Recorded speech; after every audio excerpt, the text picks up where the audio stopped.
cancel Jimmy Kimmel, taking him off the air, definitely because he spoke and he expressed an opinion, is outrageous. It's unacceptable, and that's why everyone's here. This is unprecedented. We hit some new lows over the weekend with the MAGA gang desperately trying to characterize this kid who murdered Charlie Kirk as anything other than one of them and doing everything they can to score political points from it.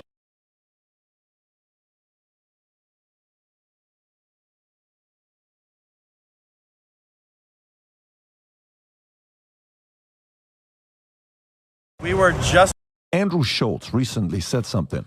Rob, if you can pull up this clip from Andrew Schultz. I don't know what all of a sudden happened and prompted Andrew Schultz to say this, but go ahead and play this clip of Andrew Schultz reacting to what happened between Ben Shapiro and Candace Owens. Go ahead. He makes the argument for censorship. He calls it something else. Yeah, I forgot the term. I have it in my phone. But I don't even think he's using the term right. But he's basically like, there's a window of ideas we accept. Yes. And we accept ideas between this, I guess this is, if I get window, you're looking like this. So we accept ideas between here and here. And anything outside of that window, well, you're fireable. That's censorship. What? But Yeah. he's acting as if this is like a justified reason for firing people when you built your identity and platform off of no censorship and freedom of speech and facts don't care about your feelings and all this shit. It's also funny that that window happens to end where his beliefs end. Isn't it interesting? You would say that. Not being pro-Israel, that's where the window ends. That's also your specific personal belief. What? So, I just So don't you see. can't have an opinion on your platform that is not.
No.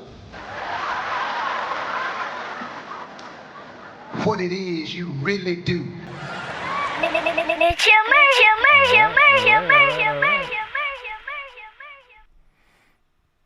Welcome everybody. I'm your host with the motherfucking most, Chill Motherfucking Murray. You are now tuned to Live from the Spot. Shout out to everybody tuned in, not tuned in. You know how we do and how we rock. All right, so I might even work a little bit off the camera today. I'll be on the camera a little bit, but I'll work off a little bit today.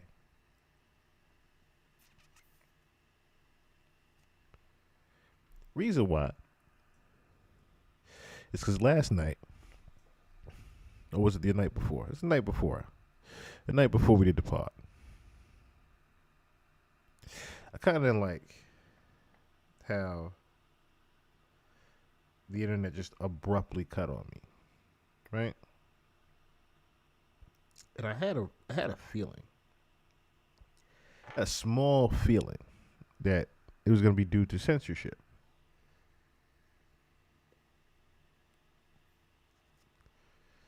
I was right. I was very right. Now, you guys remember the screenshot that I showed earlier in the post that I put on YouTube? It said what? This is a screenshot of them trying to stop me. Right? I shit you not. I literally was just trying to post a picture of Charlie Kirk, and I was just trying to say my statement. The same thing I said on Facebook. I ended up saying I got mad, and I actually got mad in a good way, because I ended up putting it on Facebook. I ended up putting it on Instagram, just to let people know, like, hey, I will be on tonight, and I will be talking about this shit, and I will be letting everybody know about every fucking thing so far, because this ain't right. Nothing about this is right. Candace Owens was very right. A lot of this isn't right. But what I ended up stumbling across, or should I say, shout out to King Ozma, what we ended up stumbling across was something about Candace Owens that wasn't the full truth either.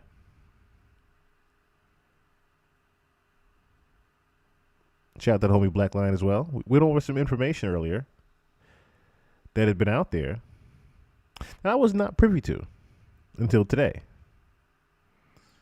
Quite a few things I stumbled across, including that skit that you saw in the very beginning. I said, oh, now we have the real agenda in its ugly face right in front of us. Now we have the full truth and facts right in front of us. So, today we are simply going to go over those facts today. So, as you remember where we left off at, right? Where we left off at was simply Candace Owens telling you that, in a nutshell, that the Israeli government had a lot to do with Charlie Kirk's death. Now, she was also trying to say that there was someone else, let alone a billionaire, that was funding him. I think it was Bill Ackman. Said the billionaire was funding the guy, right? That Charlie Kirk was taking quite a lot of money. A lot of money. To push an agenda. To push a lot of the right-wing conservative agendas. Now, what Charlie Kirk didn't know was that he would literally be a sacrifice and a martyr for a different agenda that was being pushed, which would be the removal of freedom of speech, which is one of the heaviest up first of the amendments, the First Amendment. Little did he know that he was going to be a sacrifice for it. Now, here's the other kicker to that. What if he wasn't actually a sacrifice? And what if he was just another puppet actor in the play? We will be going over some of that information. First, I want to start with what's been going on, right? So as you saw in the beginning, Jimmy Kimmel has been suspended and the show's been canceled. All because of a little remark. We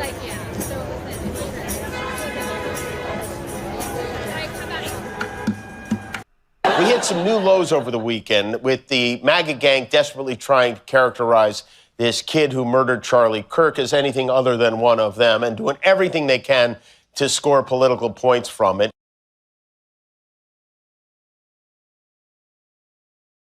That's right. ABC had suspended Jimmy Kimmel after his comments that he had made about Charlie Kirk's killing led to a group of ABC. We were just about to walk in. Interestingly enough, they waited to pull the plug on this right as the studio audience was about to walk in. It wasn't like this morning or last night. They waited for everyone to come in to work today. As if they were trying to make a statement. See, when I heard him say that, that's exactly what went through my mind. They were trying to make a statement by doing that, by having the actual studio audience come in and witness it being canceled. They didn't want it to be an excuse that they had to make up later on. They wanted to see firsthand, or show them firsthand, that the show had actually been canceled and Jimmy Kimmel had in fact been canceled. Now, this was really to make a certain statement. of course, right? The whole thing about Jimmy Kimmel being suspended is a direct attack on the First Amendment. It's a chess move. This is a chess move in plain sight, and it's just part of the psyop. It's actually one of the main results of it, but how it's actually faring out, I don't necessarily know if they planned for this, or they might have. They might have already planned for this. Remember, these things that they're doing are planned years and years and years in advance as far as their projects go, right? Project this, project that, project Bluebeam, such and such, right? These things are planned years in advance, decades in advance. So I'm pretty sure they foresee us rebelling against them suspending Jimmy Kimmel. But I don't think they understand the power of social media and the internet. You know, they didn't tell us what had happened. They just said that the show was canceled. Initially, my concern was, you know, I hope everyone's okay, no one got injured. As they told us the show was being canceled, at the same time online, they announced that it was indefinitely, which we can probably assume is forever, taken off the air because of certain comments that were made, which I was not aware of. And then I went to go look to see what those comments were, and they didn't really seem to justify, you know, the means. You know, it seemed to be a bit extreme.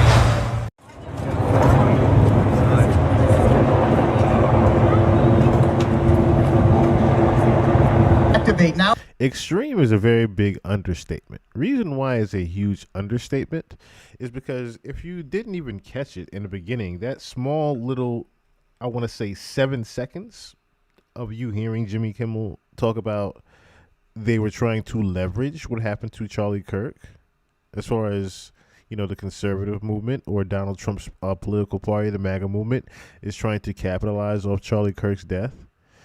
That's literally all he said. Now, of course, that wasn't a joke that he was saying. And see, the thing is, a lot of things with comedy, they say the truth is the funniest part of things, right? The truth is always the funniest part, not the lie. The lie can be more entertaining than the truth, but the truth will still never be more funnier, okay? The truth will always be more funnier than the lie. And it always hits home harder than the lie. So, of course, this hit home for majority of that political party, for majority of the MAGA movement, for Donald Trump indefinitely. So, of course, he was one of the first people to make some type of, you know, remark as far as that even goes.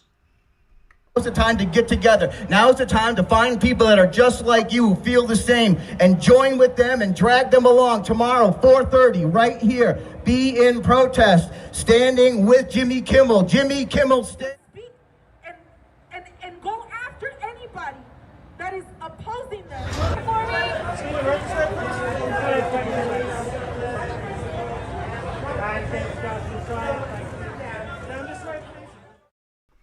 Now, I've still been trying to figure out how my video players have also just suddenly been locked up for the past couple of days. Like, as far as you see that gray bar right there, I can't really move it. It doesn't actually go anywhere. I can't also do a 10-second back. I can't do a 10-second forward. None of that.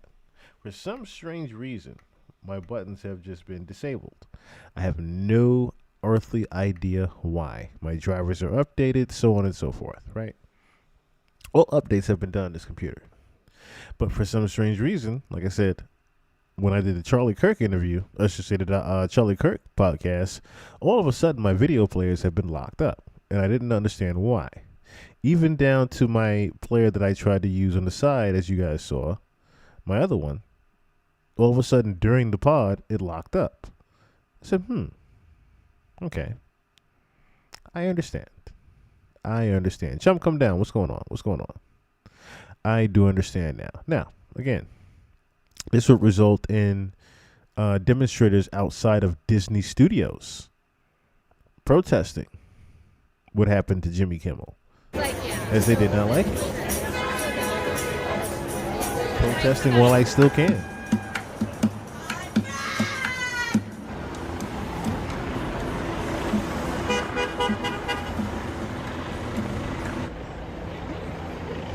these are people that freedom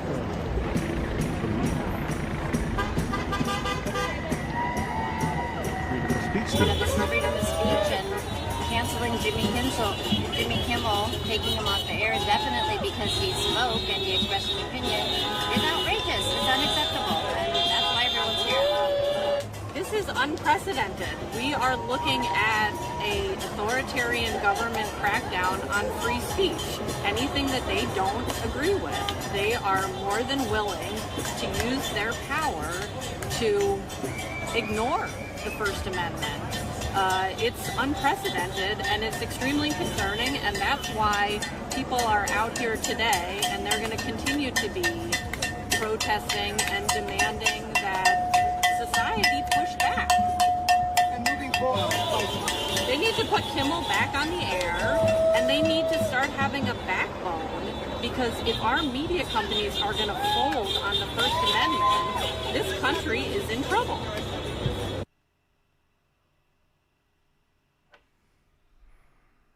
That is an understatement, once again.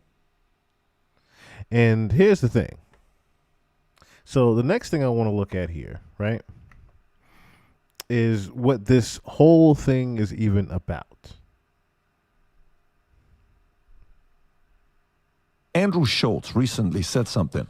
Rob, if we can pull up this clip from Andrew Schultz. I don't know what all of a sudden happened and prompted Andrew Schultz to say this, but go ahead and play this clip of Andrew Schultz reacting to what happened between Ben Shapiro and Candace Owens. Go ahead. He makes the argument for censorship. He calls it something else. Yeah, I forget the term. I have it in my phone. But I don't even think he's using the term right. But he's basically like, there's a window of ideas we accept. Yes. And we accept ideas between this, I guess this is, if I get window, you're looking like this. So we accept ideas between here and here. And anything outside of that window, well, you're fireable. That's censorship. What? But Yeah. he's acting as if this is like a justified reason for firing people when you built your identity and platform off of no censorship and freedom of speech and facts don't care about your feelings and all this shit. It's also, And that's the thing. So they're talking about Ben Shapiro, who's an actual conservative, right? Very much on the side of Charlie Kirk in his statements. Now, what Andrew Schultz was actually doing here was calling out the hypocrisy of Ben Shapiro and the fact that he was pretty much saying that if you talk about the Israeli government or try to disrespect anything with the Israelis, you pretty much will be censored on that. Same thing with the Jews. If you talk about anything with the Jews, you're pretty much anti-Semitic, so on and so forth. You're crazy, this and the third. You can't really say anything about them. If you notice, certain people you just can't say anything about in the media. Now, what Andrew was also getting at was the fact that there was a secret Israeli media company that was pretty much secretly running Hollywood. so funny that window happens to end where his beliefs end. Isn't it interesting? You would say that. Not being pro-Israel, that's where the window ends. That's also your specific personal belief. What? So I just don't see. You can't have an opinion on your platform that is not pro a country that is not ours? Yeah. Wait a minute. It's crazy. I wish. So wait, is the Daily Wire an American media platform or is it an Israeli media platform? I'm just asking. This guy's cooking. I'm just asking. If the rule is, I'm just saying, if the rule is you cannot be critical, because he has no problem being very critical of America. Yep. He's critical of the left in America. Left is half the country. You have no problem eviscerating half of the country. That's the current party in power. But you can't criticize Israel as a country. That's just another country, unless you're saying, and you're clearly admitting, that the Daily Wire is an arm of the Israeli, I guess, media or propaganda machine. Is that? Oof. Are you manipulating the religious right in America? Are you manipulating the right-wing conservatives in America and selling them country western movies and putting on your little cowboy hat and fake moving to Nashville so you can take all their money and then in the process restricting free speech, one of the core tenets of the American identity? Ben. Benjamin. What is happening? There's trouble in paradise. For context, Daily Wire is in Nashville, but he's in Florida. But yeah, what do you think about his points? I mean, it makes a valid point, but and I sent Rob another video of Ben kind of contradicting himself, but he's 100% right. Like what? And by the way, that's what attracted me to Ben Shapiro in the first place. That dialogue, that everybody say what you want, do what you want. Facts don't care about your feelings. This is a place where you can say anything except that one topic. And we obviously know Ben is 1,000% Israel. We get it. It's no secret. They could do no wrong. And can we play this, Patrick? I sent Rob this clip of. And see, that's the thing. As we go to the next part, Ben Shapiro is pretty much saying that, or should I say subliminally letting you know that there is definitely an Israeli media company, or should I say a censorship, Israeli media censorship going on, not just in Israel, but also in America. Like I said, similar to when you talk about the Jews. If you talk about a certain group that is empowering America with money, you pretty much are going to get censored yourself or canceled out. And that's exactly what happened to Jimmy Kimmel. But he was pretty much used as an example. They set an example with Jimmy Kimmel on what's to come these next, I want to say, year or two. So moving along real quick, I want to show Ben Shapiro talking about the Charlie Kirk situation and Jimmy Kimmel right now. But I want you to pay attention to what Trump also says in his response to this. This is our president. Our nation in mourning after the assassination of Charlie Kirk. Supporters have been paying their respects outside of Turning Point USA's headquarters in Phoenix, Arizona. Charlie Kirk will be memorialized with a funeral service on Sunday at State Farm Stadium in Glendale, Arizona. I'm Harris Faulkner. You are in the Faulkner Focus. In a powerful tribute, Utah Valley University draped a massive American flag over the area where Charlie Kirk was assassinated. Students there returned to classes yesterday. Some say they are very shaken. I think even just being on campus is hard for everybody. It's a super emotional moment. This is somewhere that we go to further our lives, and it could be also the place where it ends our lives. He celebrated all the things I support: family, God, love. He never went a day with in his life never preaching about how much he loved those. I think it was important that he really, spoke to the youth, because they're our upcoming generation. I don't think UVU is ever going to be the same. You saw Tuesday and Wednesday. We're checking in on the nation and on that campus on a regular basis with our love, our thoughts, and we want to hear theirs, what they're going through. Moments ago, President Trump honored Charlie Kirk's legacy while speaking from the UK. Charlie Kirk was heinously assassinated for speaking his mind. He was a great young man, incredible future. Some people said he might be president someday. I told him, I said, Charlie, I think you have a good shot someday at being president. And he just wanted to take care of youth. He loved youth. I've never seen anybody relate to youth like Charlie, and they related to him, and they're devastated. And as we take a moment as a nation to bow our heads and think better thoughts about the future if we can, the left is making that very hard to do by pushing false narratives, like the one about Charlie Kirk's suspected assassin. ABC has suspended Jimmy Kimmel's late-night show live indefinitely over remarks he made surrounding all of this that we've been through. Kimmel is reportedly furious over the decision and looking for ways to get out of his contract. Here is exactly what he said in his opening monologue on Monday. We hit some new lows over the weekend with the MAGA gang desperately trying to characterize this kid who murdered Charlie Kirk as anything other than one of them and doing everything they can to score political points from. President Trump posted, "Great news for America. The ratings challenge Jimmy Kimmel show is canceled. Congratulations to ABC for finally having the courage to do what had to be done." Senior national correspondent William Lajeunesse. William. Well, Harris, two things here. What Kimmel said, and secondly, why stations want him off the air. But then there's another layer. There's a $6 billion sale of some TV stations that some feel ABC caved to government pressure to get the deal done. But let's start with Kimmel. Seen here after ABC suspended his show for comments about Kirk's killer and this joke about President Trump. This is not how an adult grieves the murder of someone he called a friend. This is how a 4-year-old mourns a goldfish. Well, many found that offensive. Also, Tyler Robinson's mother says he's politically left, pro-gay and pro-trans rights. He's pro-gay and pro-trans rights. Now, remember what I said before about them pretty much pushing the agenda of you can't pretty much have an opinion on things. Now, I don't know about you guys, but there are people that I know, and you know probably, that are against or even for transgenders, right? That's not what we're talking about. There's even people that are for gays and are not for gays. You have friends that are gay. You don't necessarily judge them, right? Correct. So, the thing is, there are people that are pretty much against all of it in general, and you are not allowed to say anything about it whatsoever. That's just one form of example of what we're talking about here.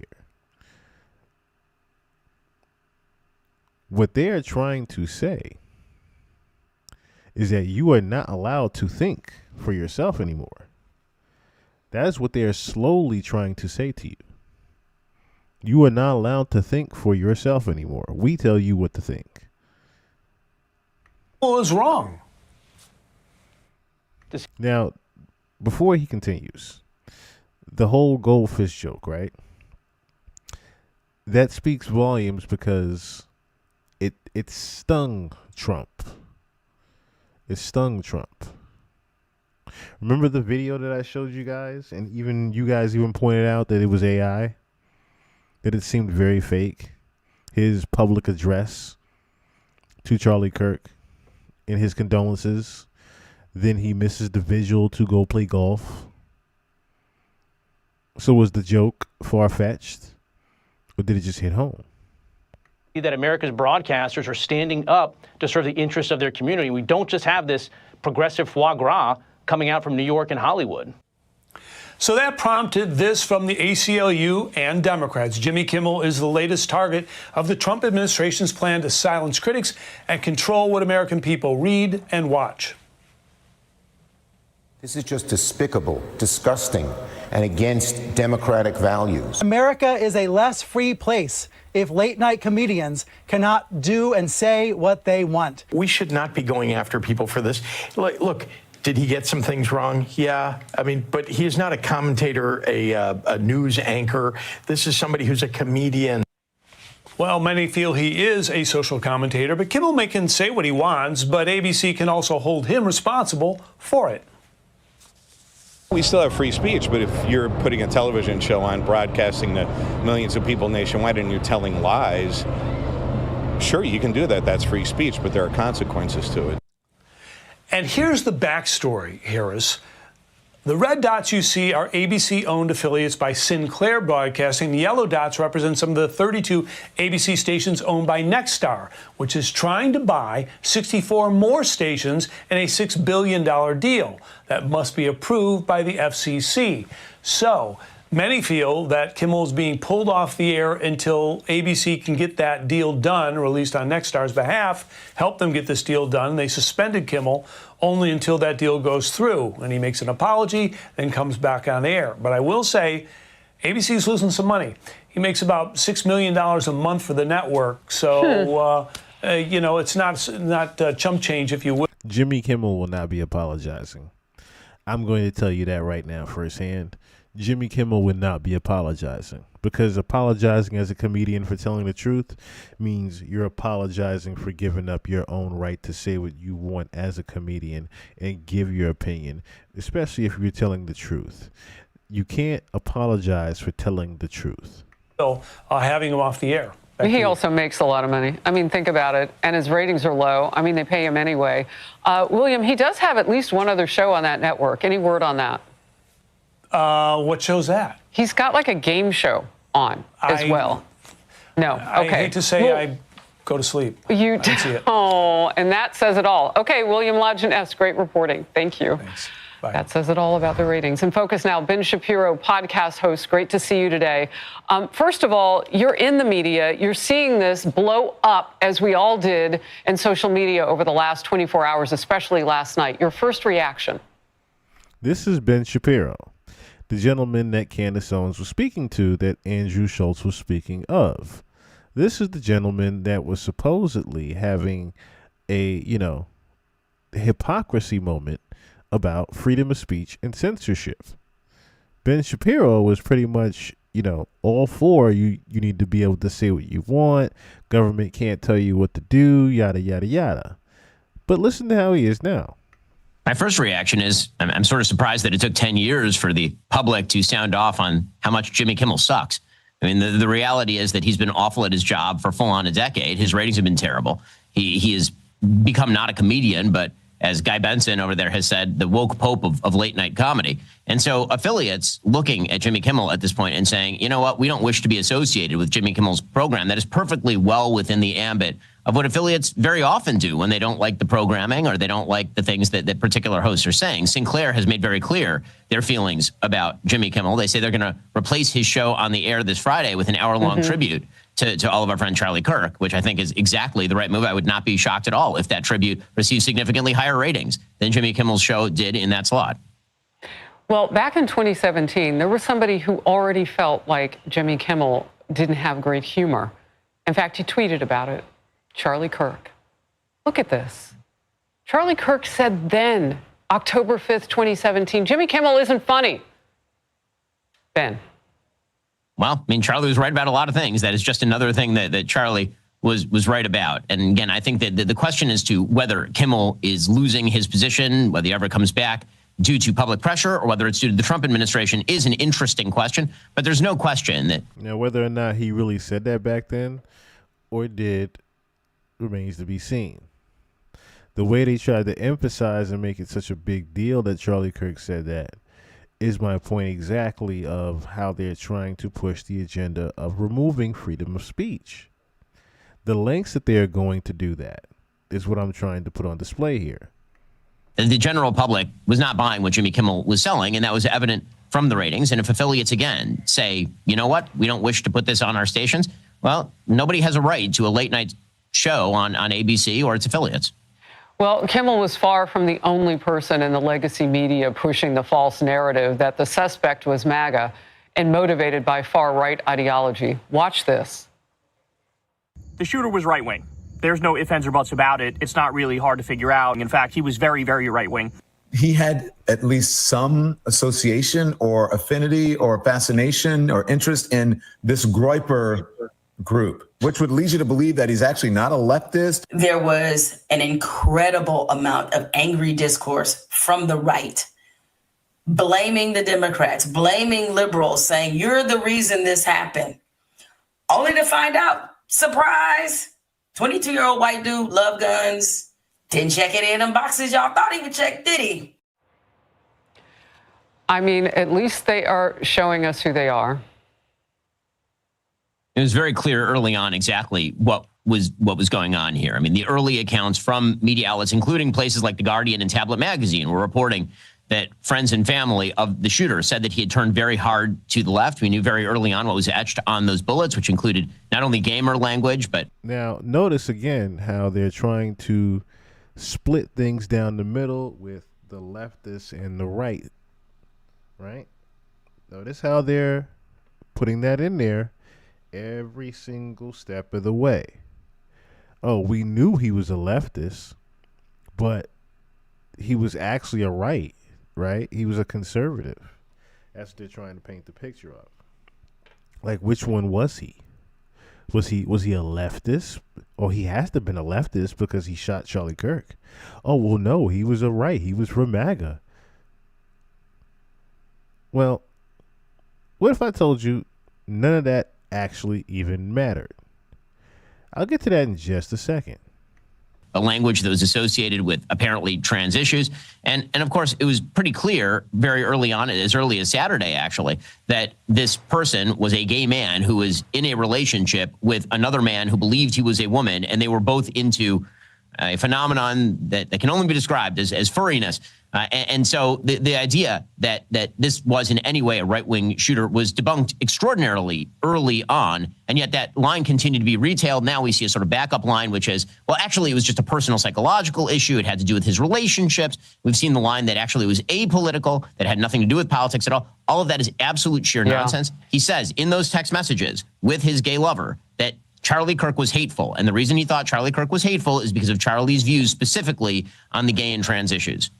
And, you know, I'm thinking about some of the comments from Montel Williams and others who have, you know, talked about the fact that it was just his broken heart, basically. It was some sort of a love situation, and he was brokenhearted. Look, I do want to talk about this just big picture for a second, because I have said this before. I think more speech is always better, not into killing speech. But we're in a moment right now, you know, you want to talk about the FCC. We're not handled by them. We don't have a license from them. Broadcast stations do. And what's appropriate, what isn't. I'm all for more free speech, more speech, but it comes with responsibility. And we used to have that in this country, and it seems to have gone away. Your thought? Again, social consequences for bad speech, that is a normal part of American life. I think the question over the past 20 years is whether it's been too broadly applied to mainstream views like Charlie's views. You know, Charlie would say a man is not a woman, and then you'd have social consequences for saying something perfectly normal. And you say something off the wall, no social consequences. Well, social consequences or market consequences for saying stupid stuff on your late night TV show on ABC, those are market consequences, social consequences. You know, the question of government involvement, again, raises some other issues, I think, and muddies the waters. Ben Shapiro, always great to have you in focus. Thank you very much. I'm Steve Ducey. I'm Brian Kilmeade. And I'm Ainsley Earhart. And click here to subscribe to the Fox News YouTube. So now, right? Where does that leave us, right? Well, remember when we went over Obama's movie, right? What was the name of Obama's movie that he did? Let's see. Obama movie. What was the Obama movie that was on Netflix called? It was a huge one that was done. Leave the World Behind. That's right. Leave the World Behind. Now, when we went over Leave the World Behind, Obama was pretty much trying to tell us, in a nutshell, to just leave America behind.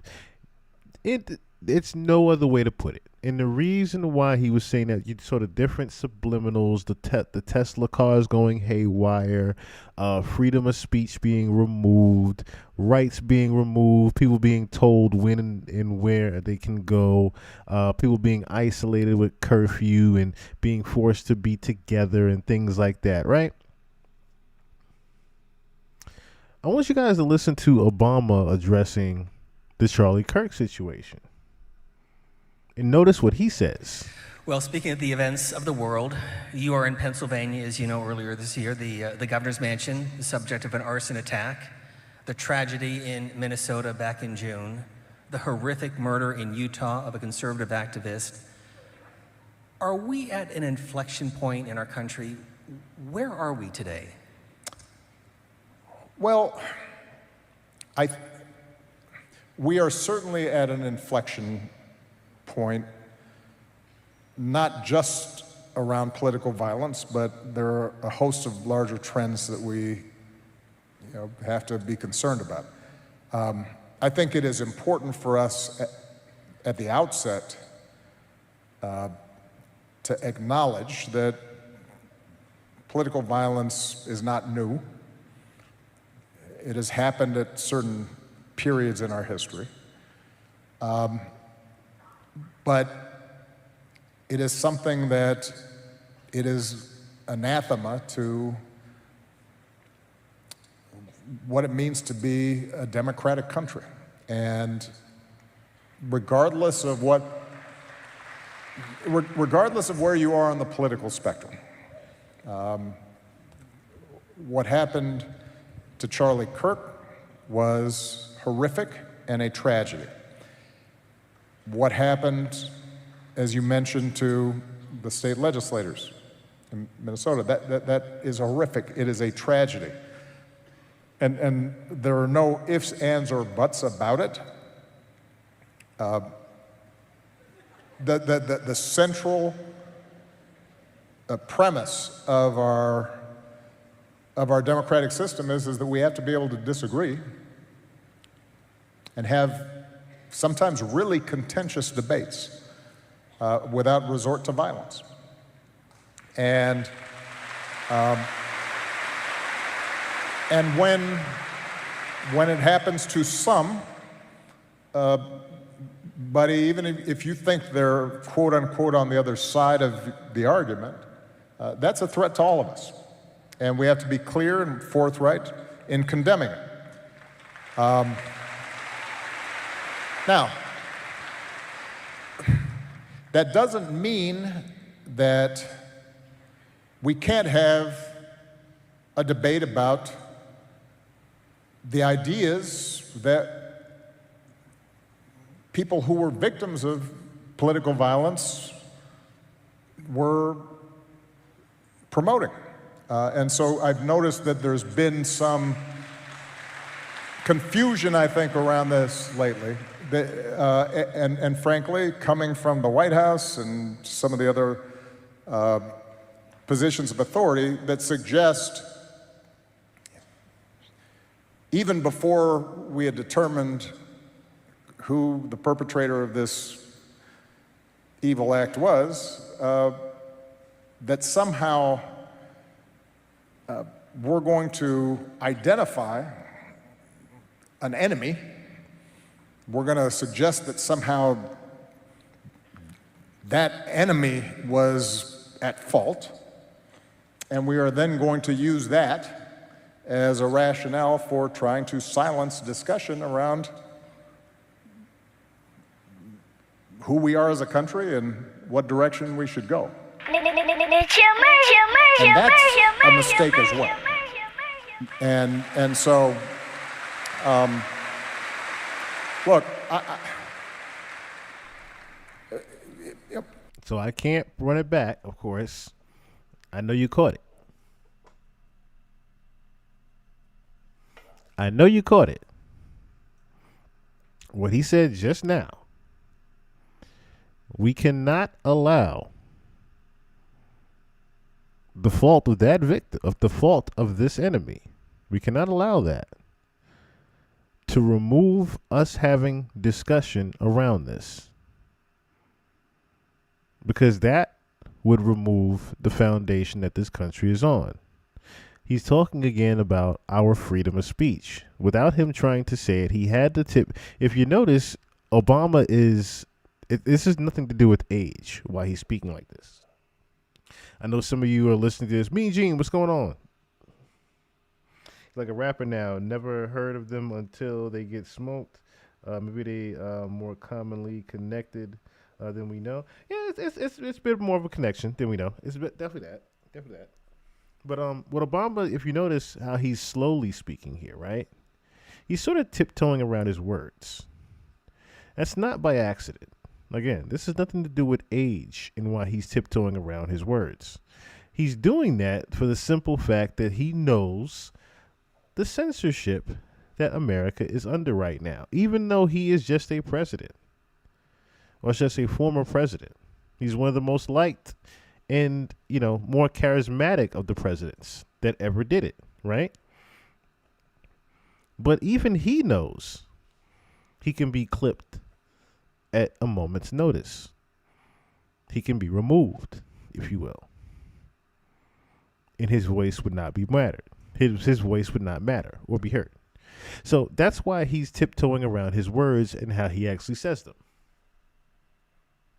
On top of, this is someone, of course, that was briefed in a lot of things to come in the near future.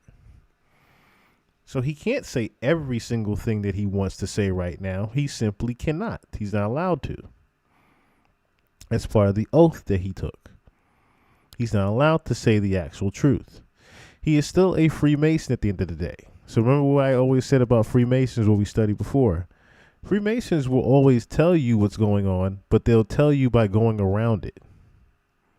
They'll go around it and subliminally tell you the truth. It's called hiding in plain sight. So he's pretty much telling you that, hey, we should not be condemning Jimmy Kimmel for his thoughts on what happened with Charlie Kirk and what's happening with Donald Trump and the MAGA movement and the government. We should not be censoring people and condemning them and canceling them just because they have an opinion. Obviously, I didn't know Charlie Kirk. I was generally aware of some of his ideas. I think those ideas were wrong. But that doesn't negate the fact that what happened was a tragedy and that I mourn for him and his family. He's a young man with 2 small children and a wife who obviously, and a huge number of friends and supporters who cared about him. And so we have to extend grace. We can also, at the same time, say that I disagree with the idea that the Civil Rights Act of 1964 was a mistake. That's not me politicizing the issue. It's making an observation about who are we as a country. I can say that I disagree with the suggestion that my wife or Justice Jackson does not have adequate brain processing power. I can say that I disagree that Martin Luther King was awful. I can disagree with some of the broader suggestions of that liberals and Democrats are promoting a conspiracy to displace whites and replace them by ushering in illegal immigrants. Those are all topics that we have to be able to discuss honestly. Now, again, notice how he went there. He tiptoed right around it. New Eyes, what's going on? He tiptoed right around it, but he got to it. He got to it. If you've been paying attention, all those things, and this is why I felt the need to show those clips last night, or should I say the other night. You at work? That's what's up. That's what's up. I hope you're doing okay at work. I hope you're doing okay. I hope everything's all right at work. I hope you're having a good time, and I hope you do get home safe, of course, from work. When we went over the clips of Charlie Kirk, I wanted you guys to see every bit of example of how he thought and his beliefs and things that he said from the horse's mouth. Nothing that everyone else was saying about him or anything like that. It was straight from him. Okay? If you notice, a lot of these same beliefs that Obama is talking about he disagrees with, without saying Charlie Kirk's name, he's bringing up all of the things that Charlie Kirk was for. Saying that your wife was incompetent. Saying that Martin Luther King was an awful person. Things of that nature. You saw he went through different examples combating what Charlie Kirk thought. In closing, starting to say, hey, we should not be splitting each other down the middle in any kind of way. But he subliminally said it where, oh, we shouldn't be saying, yo, we were trying to just shut whites out, which is also the truth. We are not trying to shut white. Nobody's trying to shut anybody out. That's the whole thing. Nobody is trying to shut anybody out from anything, anywhere. And that is the agenda that they're actually pushing, is that we are trying to split each other down the middle, and no one is about that. No one is about that. But Project 2025 is about that. That's the problem. And forthrightly, while we still insist that in that process of debate, we respect other people's right to say things that we profoundly disagree with. That's how we should approach this. Now, the last point I'll make on this, or building on a point I made earlier,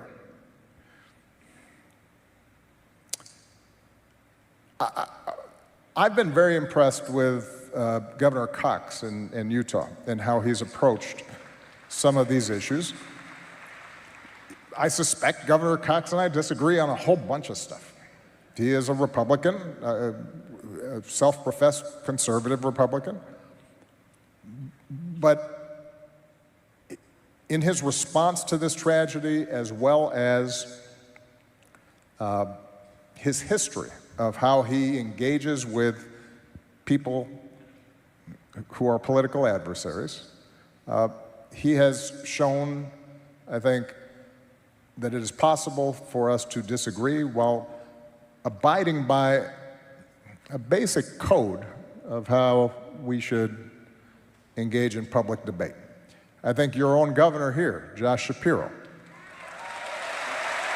has done the same thing. When I was president, in the aftermath of tragedies, when Dylan Roof went into a black church and, based on his own words, shot a group of folks who were engaged in Bible study and who had invited him in.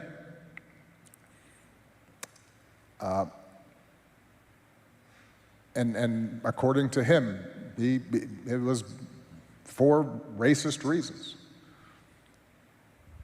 As President of the United States, my response was not, who may have influenced this troubled young man to engage in that kind of violence, and now let me go after my political opponents and use that. You heard that? Literally, again, he is emphasizing the fact that the same exact thing that Jimmy Kimmel is being condemned for and being suspended for, Obama just said the same exact thing. We should not be saying that this person was either left or right. That part should not matter whatsoever. It should not matter whether or not the shooter was a left, righty, whatever the fuck, ambidextrous, whatever you want to call it.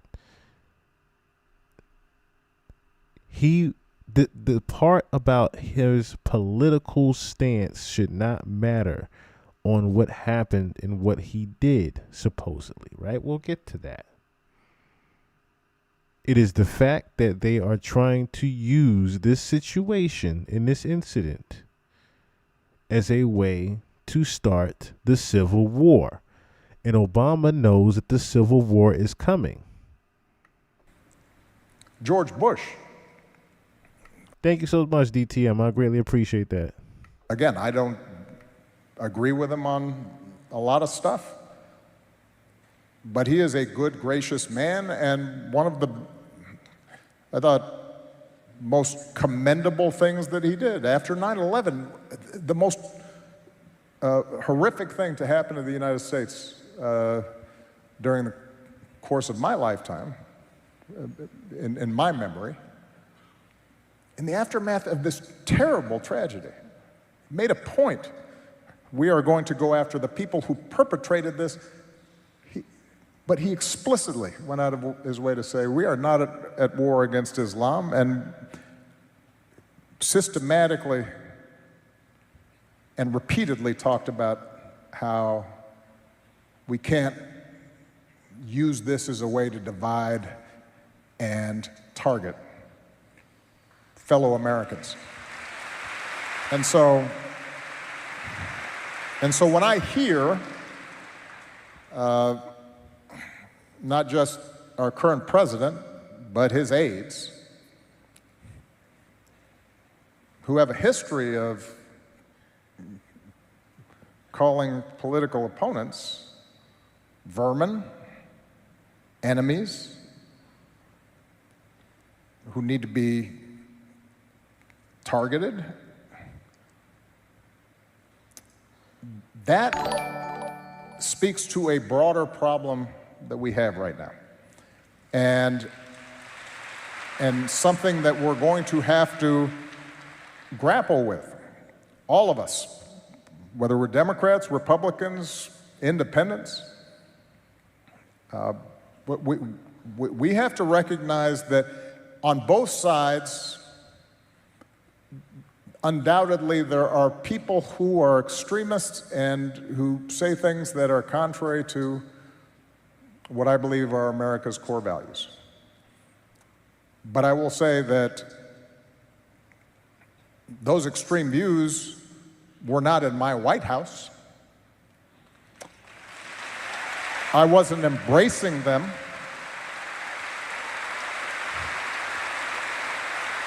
I wasn't empowering them. I wasn't putting the weight of the United States government behind extremist views. And that... Talk to him, Obama. ...is... Thank you for the sub, DTN. When we have the weight of the United States government behind extremist views, we've got a problem. And so your original question is, are we at an inflection point? We're at an inflection point in the sense that we always have to fight for our democracy. And we have to fight for those values that have made this country the envy of the world. And I often say democracy is not self-executing. It depends on us as citizens, regardless of our political affiliations, to stand up for certain core values, because otherwise we may not have them. Wow. In a nutshell, again, Obama pretty much letting you know the same way he did and leave the world behind. America is becoming that place. He specifically said, hey, we have a president right now that has extremist views.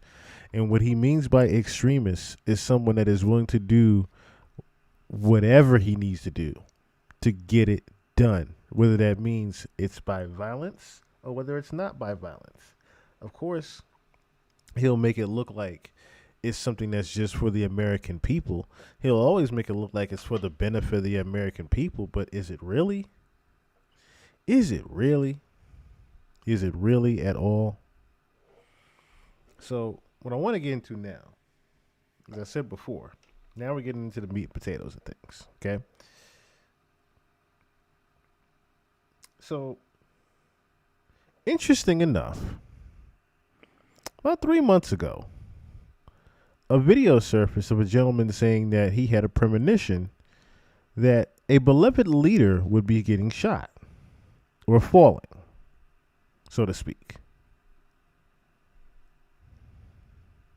Hey, y'all, this is Troy Black. So the Lord recently gave me kind of some sad news. He gave me a prophetic word of warning about a beloved leader. Yes, I believe this is someone that's going to be liked by the conservative Christian audience, and it's somebody that is involved in politics and somehow attached to the presidency as well. So I'm going to be sharing that message in a little bit, and I'm going to submit that word of knowledge to you, and I'm going to be sharing that along with the prophetic word God gave me of encouragement and also a loving appeal to some of those listening. Before I jump into that, this week, my friend David Diga Hernandez is releasing his brand new book. So he asked me to go ahead and share that with you, and I said I would. Hey, y'all, this is Troy Black. So the Lord recently gave me kind of some reading, obviously, really on top of things today. Reading, that is not even a word.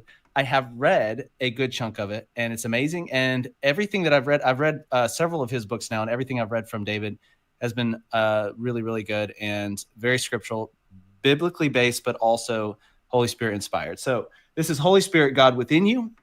So again, real quick, to remind you guys, again, my player has gotten locked up. So I'm not able to just fast forward like I usually am. Usually I'm able to just move through these type of things. But for some strange reason, my player has been locked up. I just tried to play it again on the other one. And for some reason, like I said, it doesn't allow me to move forward or move backwards anymore. To move 10 seconds, 30 seconds, however it have it. So,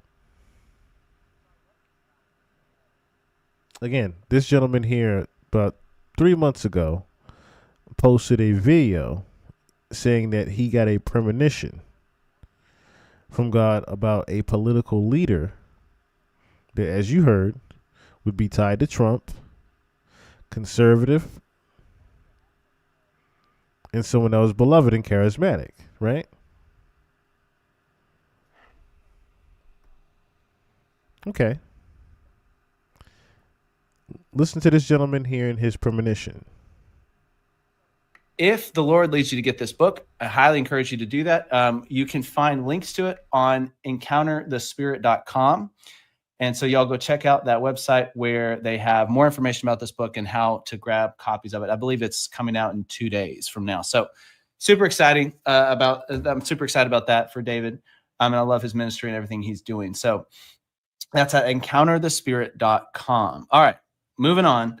Well, I will quickly say this. I know I talk a lot about politics on this channel. I know I talk a lot about current events, and I share a lot of words of knowledge. But my heart for you as a listener, as a viewer, is not that you would know the next word of knowledge about a future event. It's not that you would be caught up on political stuff, even though God has put me in that sphere in certain ways and to an extent.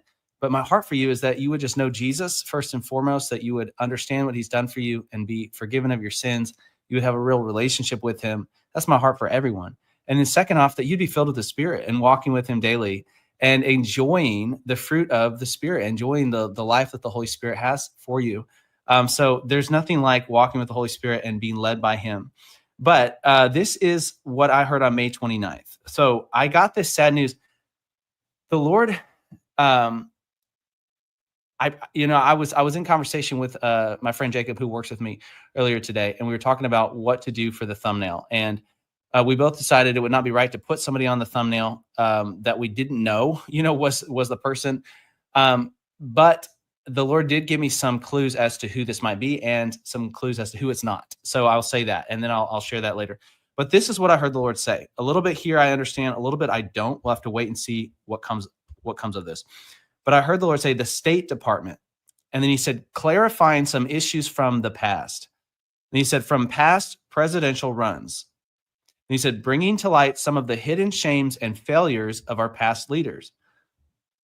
And the impression I got with our past leaders is God is speaking from the perspective of those who would be listening, essentially. And then he said, our friends, quote unquote, friends coming under a spotlight for the world to see. And then I heard, watch and see what comes next, because it will be brutal to some and play on emotions for others. And he said, a friend who let you down. And then he said, you aren't going to like how this plays out, how it wraps up. Now, you heard that plain and clear, right? That this was pretty much, the premonition is playing out exactly how he heard it, right? That it was going to be used to harm others, right? Conservative. Someone that was also in the spotlight. Someone that we know and we loved. Is this not playing out to be Charlie Kirk?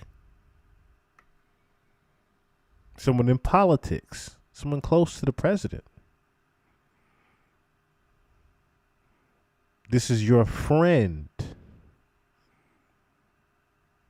What, J.D. Vance and Candace Owens. So the Lord is saying, the Holy Spirit is saying, this is potentially sad news. And he's talking to those who are listening right now. I believe a Christian audience and potentially more conservative audience in a lot of ways, and saying this is not going to be a pretty picture. It's not going to be something we like, right? But then I heard this. The Lord said, but I'm working and capable of bringing good out of evil even now. And then he said, of rescuing the needy, even in the presence of their captor with evil intentions. And then I heard, I will rescue them, says the Lord, and bring them home again and bring them out of shame and hiding so they can see the light. So the Lord is talking about twofold here. He's talking about uncovering abuses that have happened towards vulnerable people who have taken advantage of and bringing justice to those who have been taken advantage of. But he's also talking about the abuser as well. And he's saying that he can redeem, yes, even the darkest of those who are hiding in their shame and hiding their sin from the light right now. Those who have tried to cover up instead of confessing, instead of undoing what's been done, they've tried to put it away and act like it hasn't happened. The Lord is saying, yes, I can even bring those home. I can even bring them home and show them a better future and give them freedom as well. The same with the captors, the same with the ones that were taken advantage of. This is the impression I got. The Lord reminded me, as soon as I heard this word, the Lord reminded me of some of the large abuse scandals that have come out in the news the last few years. I probably don't need to name the names, but some of the major ones that have been in the culture news, I'm not going to name the names, but there's two very famous celebrities. One of them is gone, and one of them is being on trial right now. You'll probably know who I'm talking about, but I got this impression that it has to do with either one of these things or something related to that. And then I got this impression that this was something that would be on national television. So obviously the Lord's talking about, and that impression there, he's revealing this is going to be national. It's going to be in front of people, right? This uncovering. And then I got this impression today. I was praying about this, and I went outside to check the mail, and very clearly in my spirit, I felt like the Holy Spirit said, it's not Trump, but rather someone else I'm talking about. That was the phrase I heard, but rather someone else. And then I got this impression it's someone he's been around to an extent. And then he said someone you've seen in the very same room with him. And I got this slight impression that this is potentially going to be coming out and happening in the next month or two. So in that timeline there. So we'll have to wait and see if that's the right timeline or not, because that was a very slight impression. I mean, I want to be clear about that. You know, the difference between an impression that I got from the Lord, that I believe I got from the Lord, versus the Holy Spirit's very clear voice, you know, backed up with confirmation. So there's two different things happening there. But so again, you just heard he was going to get the timeline within the next month or two. This video was only made 3 months ago. I do believe this is not Trump that the Lord is talking about. Thank the Lord, but it is somebody related to the presidency, potential presidential runs, and potentially friends with him. So very interesting. You need to pray for God's hand in that area and with that person, because I believe God can redeem anybody. And this is one of the things the Lord asked me to talk about. And God gave me a word, and this is going to apply more to some people listening than others. But this has to do with the covering of sin and dealing with shame in a place of loneliness and isolation, instead of having the comfort of the Holy Spirit and his help, and having the strength that comes with other believers walking alongside you and being accountable to you or to me. We need that as believers. That's what God has designed us for. He's designed us for fellowship. He's designed us to be planted. He's designed us to be with others, to be walking shoulder to shoulder with other believers who are able to, just like Joshua had to hold up, I believe it's Joshua holding up Moses' arms and another person holding up Moses' hands, and every time his arms were lifted, they would win the battle, right? But when his arms fell down, they would be losing. That's the picture God has given me. God has designed your Christian walk to be like that. Pretty much saying that we should always be unified. And that is the attack on what's going on right now. It's an attack on us being unified. And that's what the attack on our censorship also has to do with. It's us pretty much being unified is what they're trying to stop. They want us to be separate. They want us to fight amongst each other so they can continue to reap the benefits off of that. Now, the next thing I wanted to get into, of course, like I said, we're getting into the meat and potatoes of things. So now you've heard the prediction that happened 3 months prior to this, right? Now we're going to get into some actual facts surrounding the situation. Okay? Starting with, I found a couple of different people here. They pretty much were breaking down people that were, known in the field of armory, as far as rifles, bulletproof vests, so on and so forth. So what the FBI is also telling you is that he reassembled the rifle before he dumped it in the bushes as he's fleeing the scene of a How'd he reassemble the rifle if he accidentally left his screwdriver up on the roof?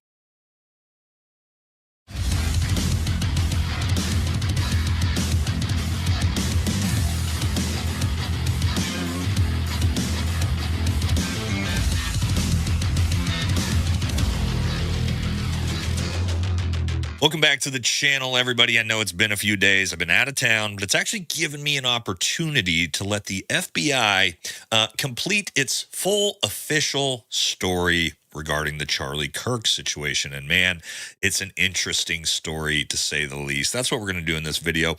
No tinfoil hat, no conspiracy. We are just going to go from start to finish with the official story put out by the FBI and see if any of it actually makes sense together. So don't forget to like, comment, subscribe. Helps the channel. Follow us on Patreon. Grab some merch. Let's make sure y'all do check out Valhalla. Make sure y'all do check out the homie Valhalla, because he do got some interesting things on there if you're into armory and things of that nature as well. Jump into this thing. We're going to start at the beginning. Now, there's a philosophical theory called Occam's razor that when you're presented with multiple different possible scenarios that could explain something, typically the one that's least complicated and requires the least assumptions is the one that's most often true. Is the official FBI's narrative the one that's the least complicated and requires the least amount of assumptions? I'd say no. I'd say it's the one that requires the most amount of assumptions. Let's jump into it. All right, we're going to start at the start of the timeline, work our way through it, and just as we go, talk about some things that just don't quite make sense. All right, first, the shooter. Where did he come from? So at first we heard that he actually went to this school. Then, as far as we know now, he actually went to a different school about 3 hours away in Utah.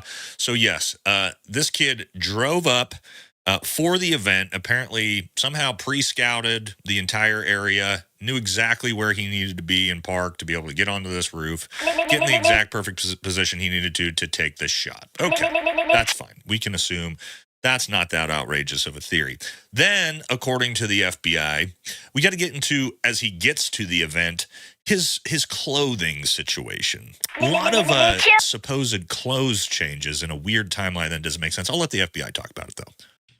So when he's first spotted on campus, he has different clothing on, and then he changes clothing on the roof, and then changed back into that clothing at some point, so that when he was apprehended, when he was arrested, the clothing matched the clothing he had on before the shooting here at UB. All right, so we're off to a great start, right? So the suspect arrives. I find it absolutely hilarious how they zoom in on the guy that was over his shoulder like, yo, you full of shit and you stuttering your ass off, get it together. Because he was talking in circles. This is again with the whole Freemason thing, right? You literally heard the guy saying, hey, he changed his clothes from when he was walking. He changed his clothes when he got on the roof. And then he changed his clothes back again when he got back down the roof. Ain't no way in hell he had that much time to do that, is what I'm saying, unless you were trying to do a fashion show up there. You had to have been motherfucking Houdini himself to be able to. You had to have been Superman. You would have had to have 50 Cent's performance machine, the way they do the augmented reality and change your clothes for you. He would have had to, I'm talking about, had a whole stylist with him up there to change his clothes that many times and still get away after taking that shot that quick. Some clothing, he changes that clothing, puts it in, I'm assuming, this tiny little backpack where he's also got a broken down 30-06. We'll get into that in a second. Climbs to the roof, changes his clothing, takes the shot, and we're going to get to the roof timeline of events here in a minute. Changes back out of that clothing and then flees and escapes the scene. All right, so more clothing changes than a Taylor Swift concert. Sure, we'll say that makes sense. What the FBI has also told us is, of course, that this is the suspect's murder weapon. All right, this Mauser 30-06 that they found later that day. Okay, again, this one, I've never believed this from the beginning, and we're going to get into why here as we move through the timeline of events. But he changes his clothes. Now, a lot of people were trying to say that he hid this rifle in his jeans. Okay, well, let's take a look at what a 30-06 looks like stuffed in a pair of pants. All right, so courtesy of one of our viewers, yes, as you can see, what does an actual 30-06 look like stuffed in actually kind of a pair of loose-fitting pants? Yeah, He's in very baggy pants. Now, this is a very heavy set guy at that. Now, we all saw Tyler Robertson. He was pretty damn skinny and had pretty skinny fucking jeans on. I don't know about you, but I would not be able to stuff even, I'm probably taller than Tyler, right? I wouldn't be able to stuff a fucking rifle that size in my fucking jeans. And even if I had the baggiest 2002 Soldier Boy Tellem jeans on, I wouldn't be able to stuff that son of a bitch to where you couldn't see it, to where I'm not walking funny.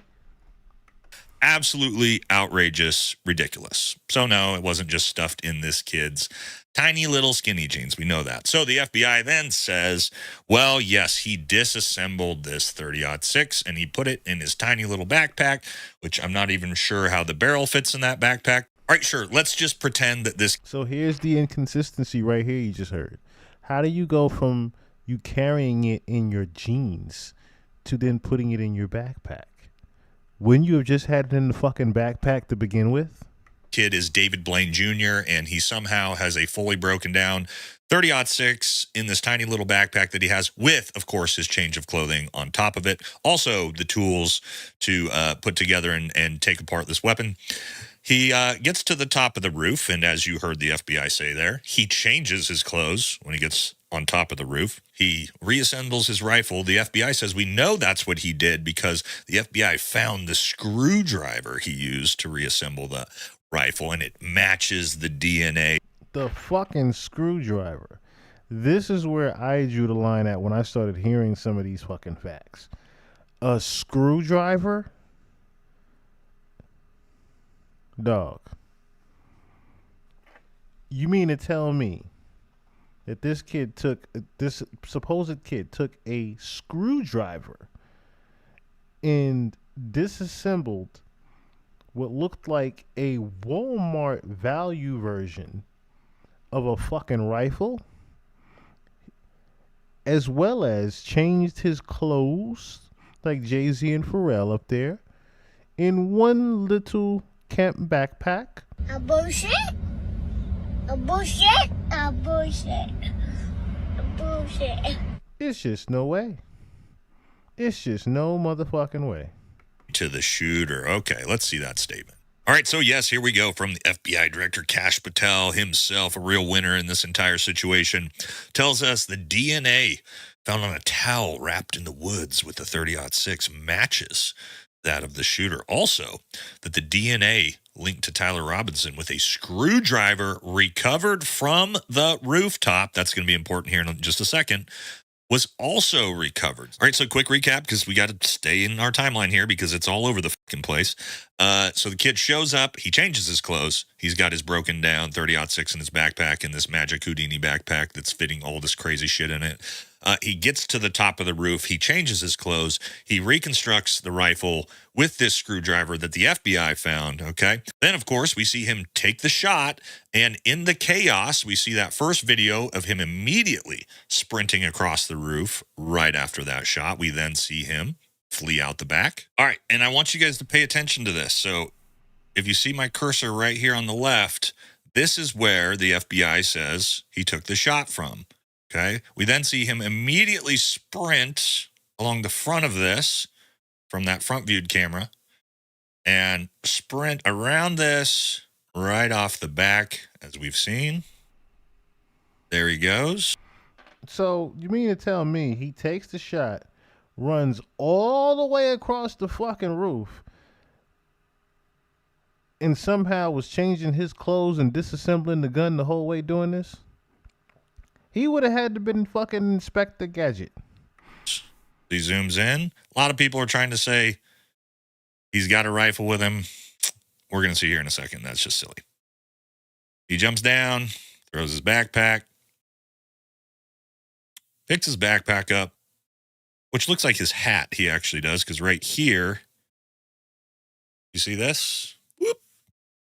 Hat comes back on the head. He has nothing in his left arm, only the backpack in his right arm. Okay, you can see here, if this kid had a giant 30-06 somehow, people are going to see it. But what he has is a backpack. Because again, there's pedestrians, there's cars, there's everybody like right in front of him. Nobody's freaking out. This kid's walking around with a giant rifle right after a gunshot, right? What the FBI said is a deconstructed rifle in his backpack. All right, let's play a hypothetical. And again, this is literally the FBI's story. So this kid was able to take the shot, change his clothes, break down with the screwdriver he used and left on the roof to put it back in his backpack, all in about 6 seconds as he sprints across in one sort of continuous frame there to leave the scene. Okay, fine, FBI. Sure, let's say that's all somehow true. Well, what's the problem that we just ran into now? That Superman couldn't have did that shit in the phone booth. Well, that screwdriver he used to disassemble and reassemble the weapon, FBI, you found it on the roof. He left it on the roof. So when he fled out into the bushes where you found his 30-06 in the woods, let's take a look at that 30-06. That weapon is completely assembled. So what the FBI is also telling you is that he reassembled the rifle without the screwdriver before he dumped it in the bushes as he's fleeing the scene of a murder. How'd he reassemble the rifle if he accidentally left his screwdriver up on the roof? Whoopsies. Also, Kash Patel, how come you announced that the DNA matches a towel found in the woods and the screwdriver, but you didn't say that the DNA matches the rifle? That seems like what you would want to match. I don't know. Kind of odd. Let's talk about the shot itself, because again, I've said from the very beginning I didn't believe this was a 30-06 based off of the official narrative is that Charlie Kirk was shot from about 150 to 200 yards with a 30-06 round. And Now, this is right here why I wanted to show you from these two gentlemen's perspective. I wanted to show you from actual licensed gunmen that are specialized in, trained in these sort of things that can, show you in detail just how bullshit they're trying to feed you this lie. All seen the footage, I'm sure by now. None of that ever made sense to me. And I'm going to show you why. So we racked our brains back and forth about, did Charlie have body armor? Did he not have it on? We've run through the timeline of events and pretty much 100% confirmed at this point, no, Charlie did not have body armor on. So what does that mean? The official FBI story means that he took a direct impact to soft tissue in the neck near the carotid from a 30-06 round from 150 meters. Okay. Let's look at a little demonstration. All right, guys, this is going to be an actual ballistics demonstration of what a 30-06 round does to a mock gel human skull, okay? And then these are literally designed to see what ballistics actually do to the human body. This is a 30-06 round. Let's take a watch.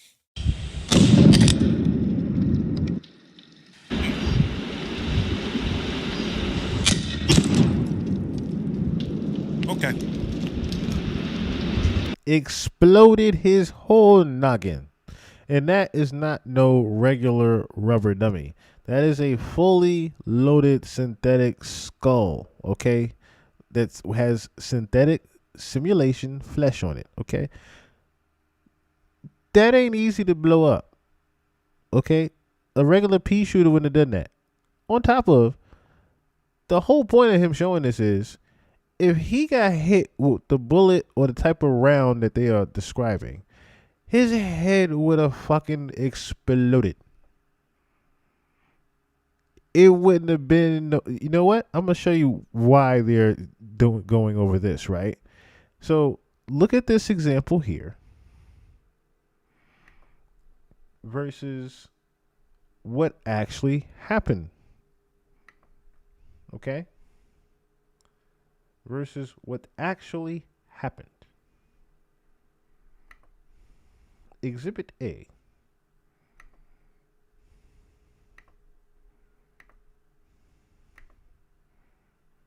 Saw and he fell backwards, we would... I'll run it back. You see how his shirt is moving before there's even a wound on his face, almost like something pumped out of his shirt, like something popped in his shirt. If he was shot in the neck, as we saw, and he fell backwards, we would see the wound on his neck first, and then we would see his body jump, and possibly some of his clothing move, but something's clearly underneath his shirt. That is very clear to see. That is popping up. Watch again. in his shirt as he falls over. Okay, ready? Move back, rewind, watch again. Pump, opposite way. Now forward, pump, up, out of his actual shirt.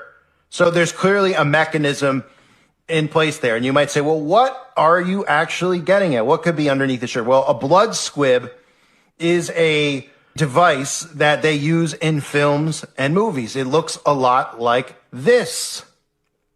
When an actor is shot, under his shirt is a small explosive device. These squibs contain fake blood packs that burst open upon detonation, creating a realistic gunshot effect. However, the explosion can also cause minor injuries, such as burns or bruises.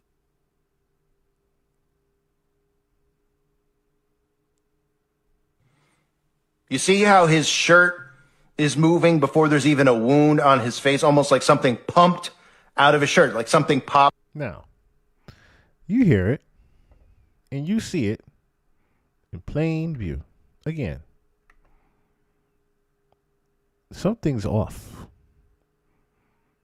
If he was really shot with the type of round that they were talking about, it wouldn't have been just him jumping up in the chair and falling over. It would have been an anime-size blood squirt everywhere. Blood splatter, head exploding, possibly someone else getting a lot of blood on them. No, not even possibly. It would have been a bloodbath scene had he been shot with the type of round that they're talking about. It wouldn't have been the light little assassination that they're talking about. They're showing. It wouldn't have been that. It would not have been a light little pop from the Walmart rifle that looked like it still had the what do you call it, the ties on it. It looked like it still had the tie ribbon still on the shit, still in the box. That's how fresh that bitch looked. It didn't even look like it'd been used in that picture. But let's continue.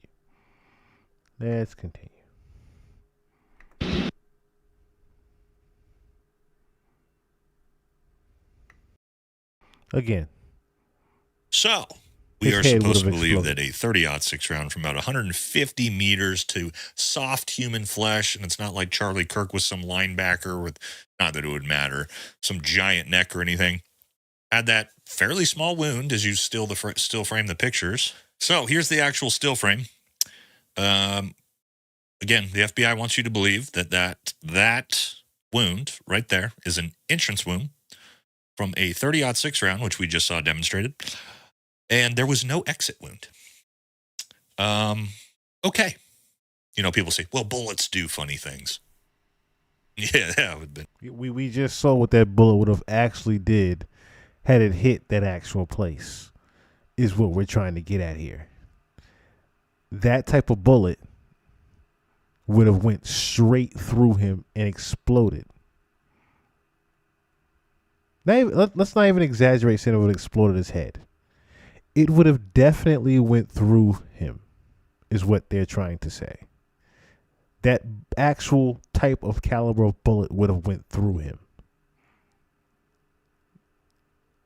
So for them to have just a small little entry wound is complete bullshit. Real funny, right? You guys realize the entire back of that tent, that white tent, would have just been painted with Charlie's blood. Just absolutely everywhere.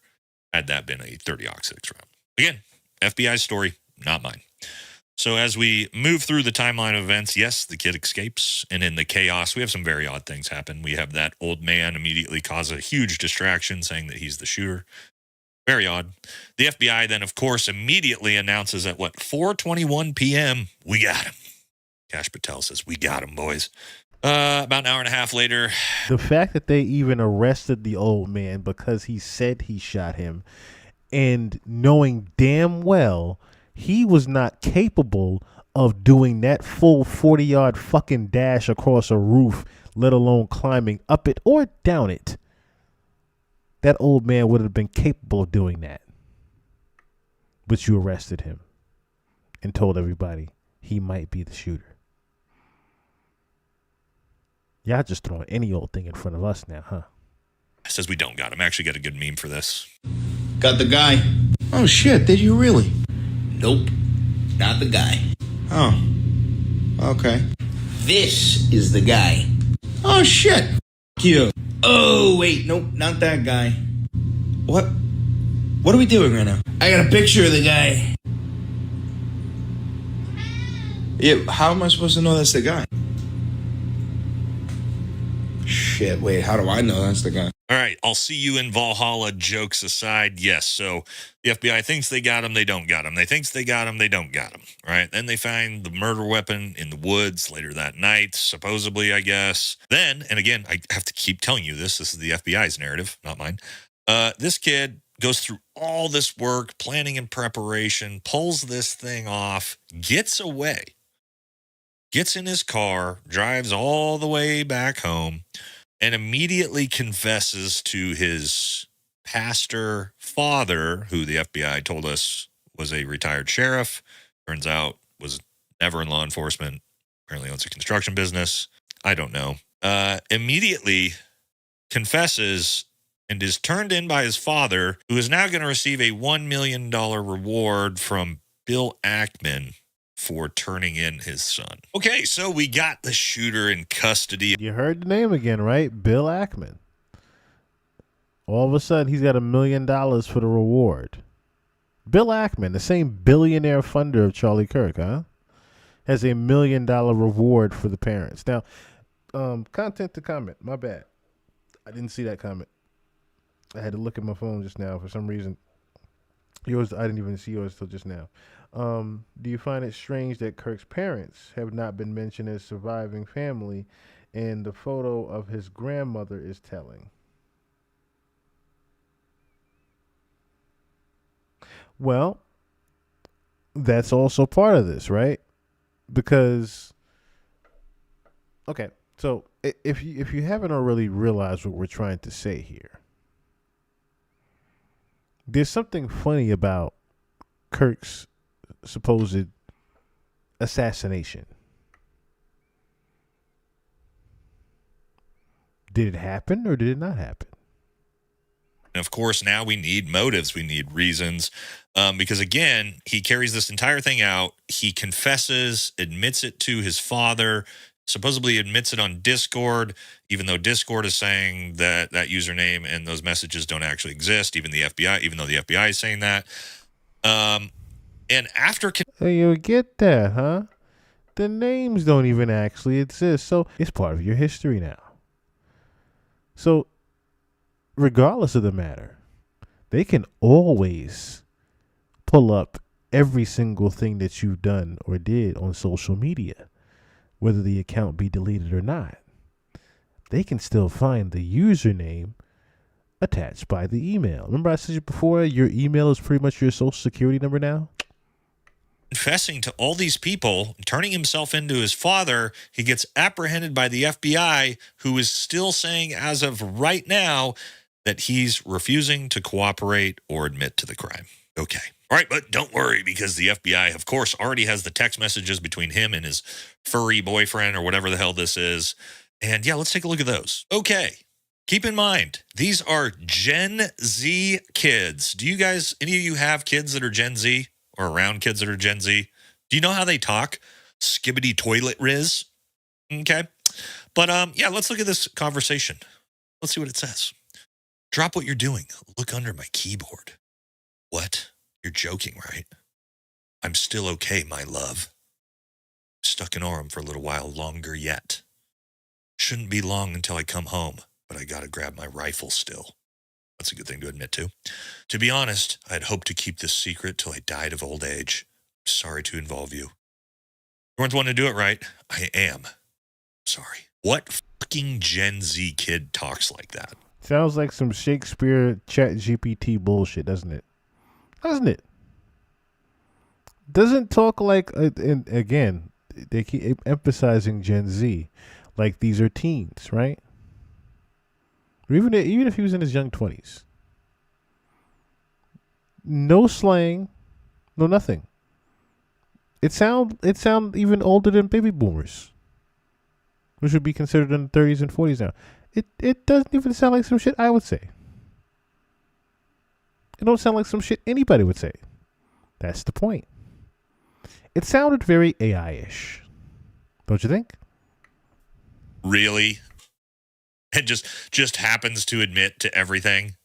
The rifle, that he did it on a text message that you would know the FBI would immediately get a hold of. So that's the official FBI story. Let's just recap it real quick, right? So this kid drives from 3 hours away, supposedly knows everything about this college campus, exactly where to enter from, where to go on the building. He must have pre-scouted it somewhere, got it. He shows up, gets to the roof, changes his clothes, reassembles the rifle with the screwdriver, takes the shot, disassembles the rifle, changes his clothes, runs and jumps off the building, runs out into the woods, reassembles the rifle without the screwdriver that he needed to because he left it on the roof, gets away, drives all the way home, and immediately confesses. But then won't cooperate with the FBI. That's the FBI's story. Got it, guys.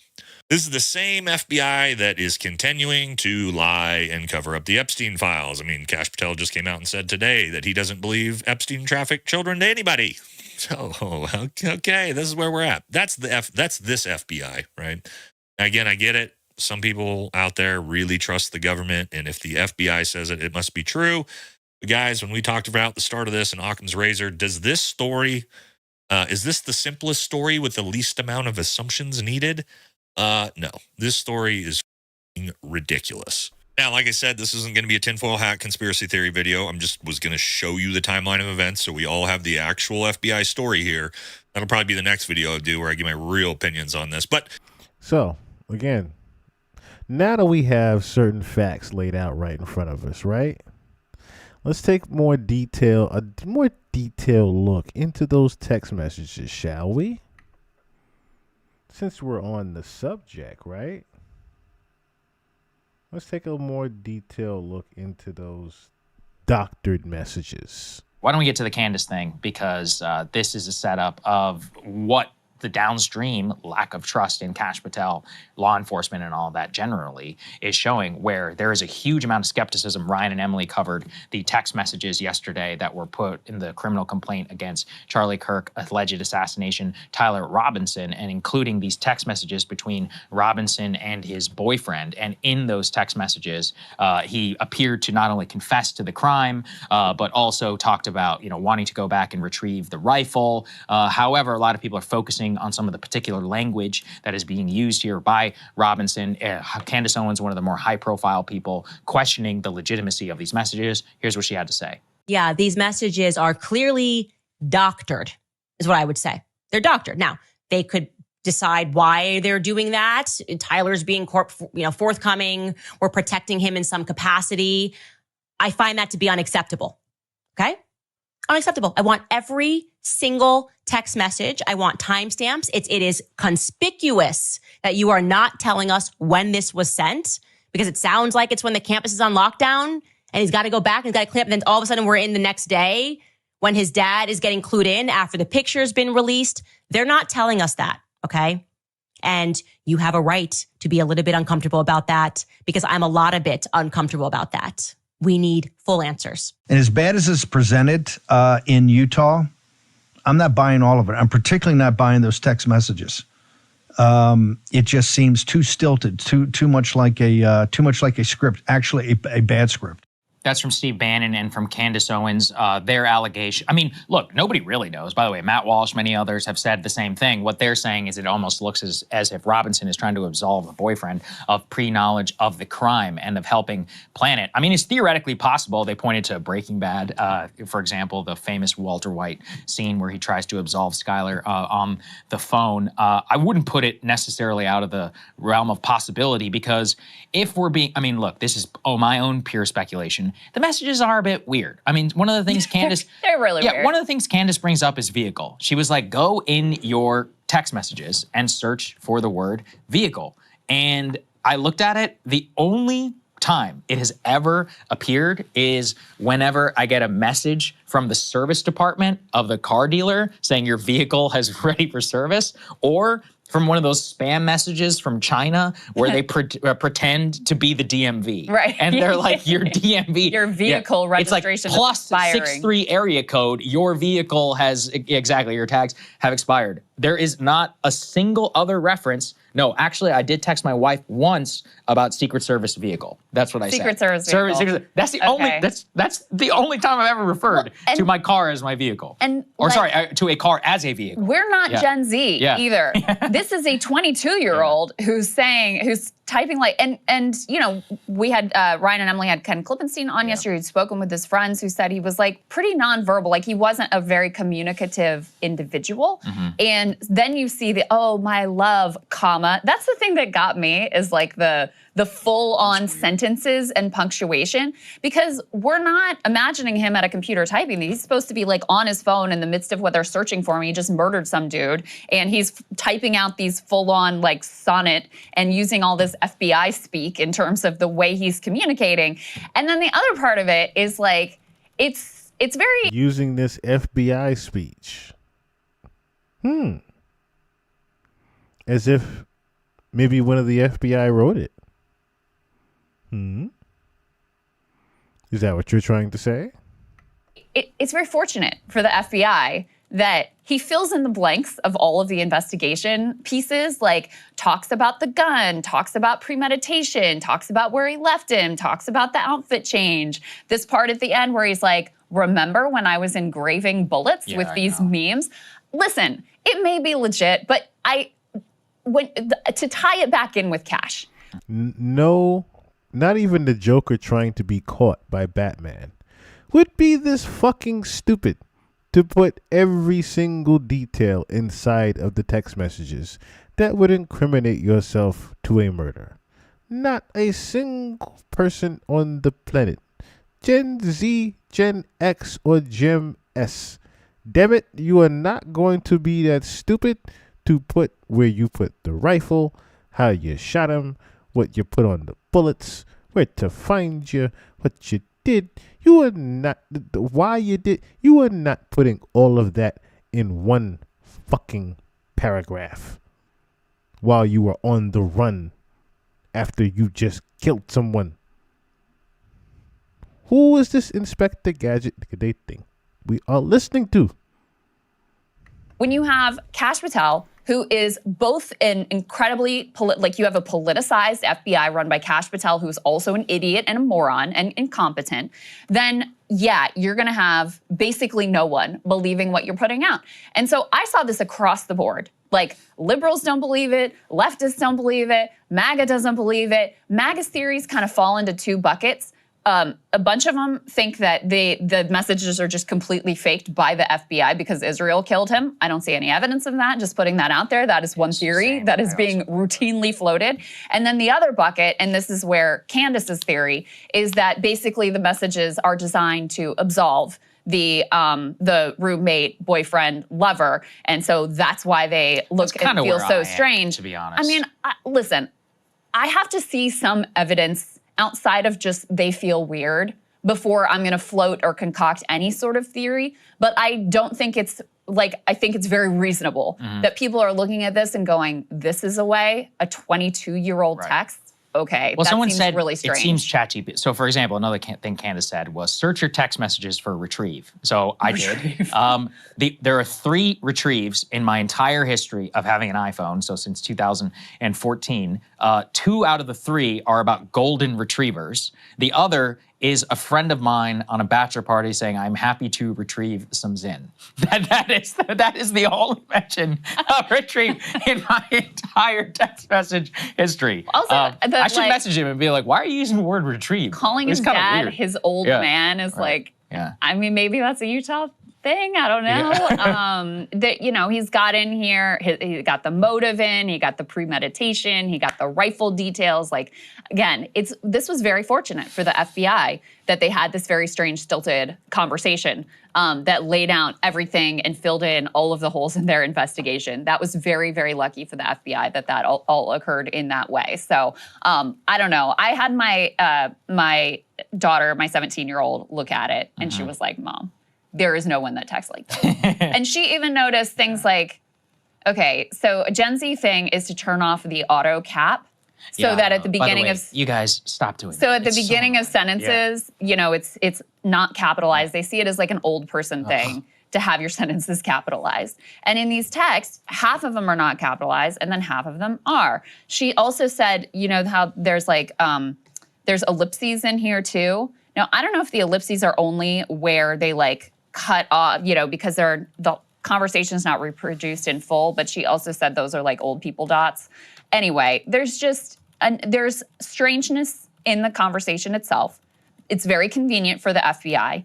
And then when you add to it Kash Patel being a political apparatchik and an absolute complete moron, then you get across the board people being like, I just don't fucking believe it. Sorry, don't believe it. Our producer Max says calling it a squad car instead of a cop. Yeah, he's on to something there. I mean, I don't even know if I've ever used the term squad car. So to play devil's advocate, okay, this guy is a Mormon raised in this small town, sheltered environment in Utah. And he's very high IQ, potentially autistic. I mean, I'm just speculating. Or possibly. Or mentally ill. Probably or both. Maybe a little bit of both. He just murdered someone. I don't, allegedly. I don't know, you know, maybe that changes your communication style because it certainly doesn't fit with other communications that were released, like from Ken in the Discord messages. But, you know, the level of adrenaline, and you did this, you know, in some ways on behalf of your lover and you're communicating with them. Like if I had to explain them in a non-conspiratorial way, those are the pieces I would put together to say, well, that maybe that's why. But certainly not very intelligent if you were thinking that you were going to get away with this to then go, because he says like, oh, I'm going to take this to, you know, I was hoping I could take this to my grave or, you know, when I'm an old man or whatever, to then go and lay out every constituent element of the crime in easily discoverable text messages. Yeah, so exactly. not the brainiac move there. Again, I reserve the right to be skeptical. I still think it's all weird. The entire thing, it seems odd. It seems quite plausible and reasonable that he is trying to absolve his lover of any potential legal threats. I mean, or of any potential like legal exposure. You will recall the governor had said it did appear that they didn't know anything about it, and that they don't believe at this time that there's some sort of grander conspiracy. I still find that a little bit hard, a little bit preposterous. They've given us no reason to have confidence in their narrative. That's what I was going to say. Because I have covered this for so long, and now with Kash at the top, it's not just Epstein for me. It's Stephen Paddock. It's, I mean, even some of the, like the Pulse shooting, right? San Bernardino. What else am I thinking? Parkland, Uvalde, the UT or the Texas church, the church where that guy came in and killed everybody. Like in every single case that I have covered of these, it's either known to FBI or killer is shot, and we don't really, you know, say anything about some of the previous, you know, interactions with that person, and the level of cover-up that usually ends up happening. Remember Uvalde, right? I mean, the Texas governor, the day after, is like, oh, it was heroic, and they responded perfectly, when you could look at the timeline and you're like, what the hell is going on here? They didn't go in for 2 hours or something. I'm very sketched out by this entire thing, especially in the context. I mean, it's kind of like 9/11, if you think about it. The official narrative was they hate us for our freedoms, and that's why it all happened. That's why we need this massive crackdown, and we have to go to war in Iraq, and all of this. And oh, the Saudi pages, don't worry about it. There's still some weird details. Yeah, I mean, you know, in the 9/11 Commission report, right, where they claimed that they found the passport of one of the hijackers on the ground. We get it. I don't know. All right, I'm just saying. We get it. PSYOP after PSYOP after PSYOP. They try to run the same bullshit with us every single time. Every single time there's an assassination attempt or an assassination complete, they run the same exact bullshit 2020 story that we are supposed to believe. Right? So, let's get into more further details as far as the footage that they have, and a couple of behind the scenes things that we had here going on with the Charlie Kirk shooting as well. But like I said, there was way more to this than meets the eye, it seems.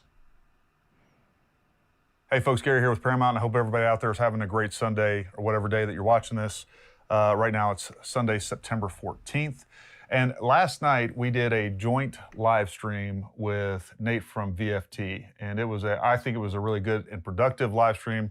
We spent a lot of time bouncing ideas off of each other, sanity checking one another, and then of course spent a lot of time answering questions from viewers, reading their comments. It was good. And one of the things that I did during that was basically I gave out an email address, said, hey, if anybody has a really strong response, right? And I really appreciate everybody that sent us video. We got a lot of new video. I'm still going through it. Even some of the video I already had, I got much better and higher resolutions, versions of that video. So that was extremely helpful too. But we also got a lot of emails on 3 particular subjects or conspiracy theories that people are concerned about. These are all 3 kind of separate incidents that are being widely discussed in social media. There's lots of content circulating around social media about them. The reason I want to address these 3 conspiracy theories, I think it's really important that we stay on track, right? I think there's a lot of people out there that intentionally try to distract us for political reasons or confuse people. Then I think there's a whole element of people out there that are just going to post whatever. Hey folks, Gary here with Paramount, and I hope everybody out there is having a wonderful Tuesday and a good week, in spite of all the craziness that is going on in our country. Because the one before it is really the one where he went over a lot of detail. I'll put a link to that up there. It's definitely worth watching. A lot of good information, and I think we continue to kind of cut through the confusions and kind of separate the wheat from the chaff, fact from fiction, so that everybody out there can make, just good decisions on what's true and what's not true and all the rest of it. Since then, I have been inundated. So again, the reason why I show these particular gentlemen here is because these are guys that are trained in armory, okay? These guys are actually licensed professional gunmen, and a lot of them, as you heard, are former military, former trained assassins, so on and so forth, right? These guys are heavily trained to know and talk about this particular rifle and the situation that happened here, and they're able to break down the actual facts that not a lot of people are actually privy to when it comes to dealing with the gun, how the gun was fired, so on and so forth. With people sending me links, videos, comments, things like that, to a video called Ballistics Don't Lie. The channel is Outside the Overton by Zeb Boykin. Apparently Zeb Boykin is a former Marine Corps sniper. Very good video. Now, if you guys don't know, I am a former sniper team leader, former Green Beret, a bunch of other things. And what I do for a living is not YouTube, right? We actually teach firearms tactics, and we actually specialize in teaching long range. That's what we do for a living here. And what I want to make very clear is, number one, I think that's a good video. Immediately upon watching that video, I'm like, hey, I like this guy. This guy is my people. I think we have a lot in common. And I want you guys to know that this video is not to question his integrity, his competence, or anything else. Clearly, we have similar backgrounds, similar expertise.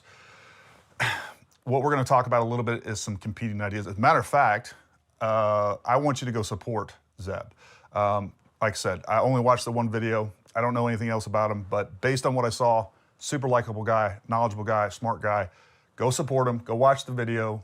Go follow. If you're following us, go follow him and support a fellow veteran. That's what I want to do. The last thing that I ever want to do is even be perceived as tearing anyone down, but much less a fellow veteran, because we see things a little bit differently. And when it comes to competing ideas, this is nothing new when it comes to subject matter experts. As a matter of fact, I just watched 3 different videos by 3 different neurosurgeons, all credentialed, all experienced, and they gave 3 vastly different opinions on what happened to Charlie Kirk physiologically. So this is nothing new. And again, I want you to go watch that video. I want you to hear what he has to say. And then I'm going to kind of go through, together we can talk through some of these things. I think you're doing a great job out there. So keep doing what you're doing. And again, don't take this as any sort of attack. Please don't. That's not what I want. So the first thing I want to do is educate everyone on what exit wounds and entrance wounds actually look like. So in this video right here, they're actually shooting a pork butt, and I think this is a good analog for the human neck. The human neck is not very dense. A lot of it is hollow. We're not gonna see any fluids. I want you to kind of imagine what would be taking place if we were dealing with fluids, as well as all the other dynamics. Now, what we have right here is a ballistic shoot, and this is something that we've done in the past with our own medical training, but it's to basically help you visualize the terminal ballistic effects of different types of rounds and prepare you for what they're going to look like, and then hopefully also help you make a good decision on how to treat that wound. All right, so the first caliber that they're gonna test is 9mm ball ammunition. Let's take a look at what takes place here. All right, so right there you can see the entrance wound. It is, with ball ammunition, it is barely visible. And that is very common when it comes to any sort of entrance wound with, well, entrance wounds, period.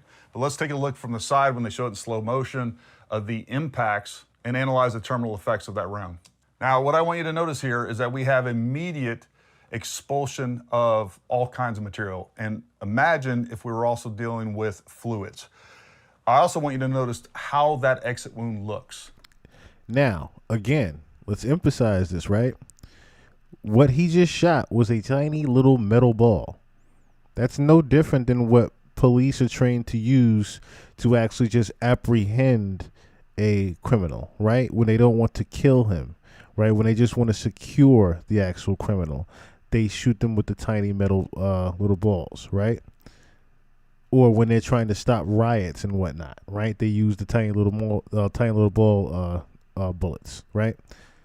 As you plainly saw, if it were to hit someone in the neck, right? And this is a very fat neck at that, okay?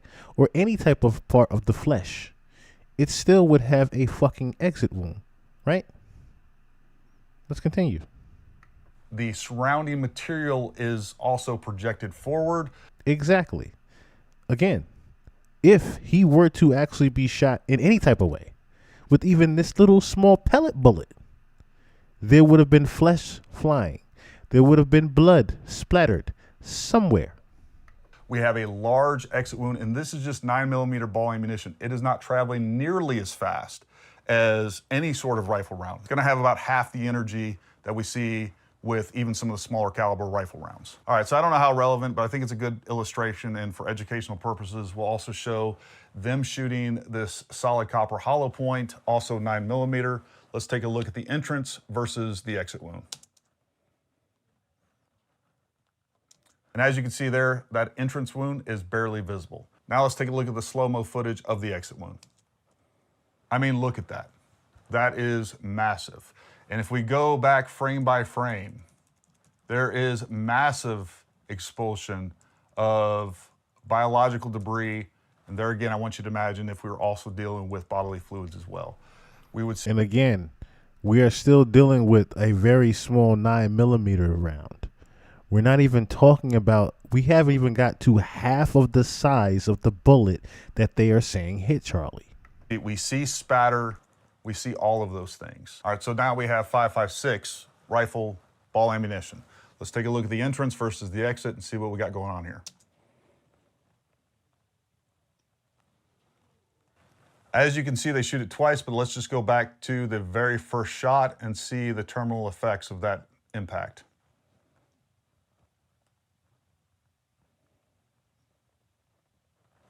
Folks, look at the projection of material with that. That is what we'd expect from a rifle exit wound. I mean, it is so obvious. There's no confusing an exit wound with an entrance wound. There just isn't. It is extremely obvious. I do think that the entrance wound is peculiar, and this is where I keep going back to, it looks like we have some sort of deflection. If it turns out that there isn't body armor, that's fine. I could be completely incorrect on that. I've talked about that in the past. We definitely see some peculiar characteristics of an entrance wound. But I don't care what round you come up with or whatever else, what we're seeing is definitely not an exit wound. It's just not. So I think not only is there no evidence that that is an exit wound, I think all the evidence points to the fact that it's clearly not an exit wound. Entry or exit wound. Let's emphasize that part. It's not an entry or exit wound of an actual bullet. But you guys tell me what you think down in the comments below. All right, so hopefully I've established that doesn't have the characteristics of an exit wound. Now let's take a look at the possibility of seeing an entrance wound where Zeb indicates.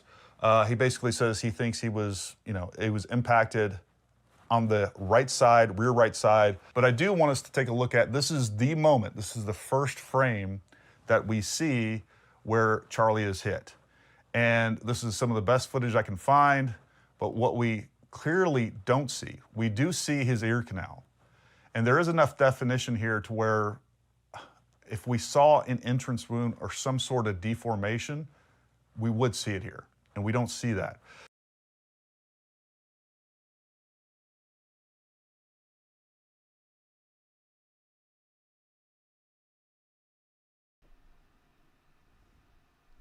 Now, he pushed rearward into his chair, then up slightly to his left. Now, there's a few things I want to notice here. We're going to look at this in detail in another video as well. Notice the crowd reaction in between him being shot. How nonchalant the crowd is. Also, I want you to pay attention to this guy here with his arm on the banister. I want you to pay attention to how he has his other hand on his left arm and what he does as Charlie's being shot. Zeb also talks about an earpiece that goes flying. I think I have an answer for that.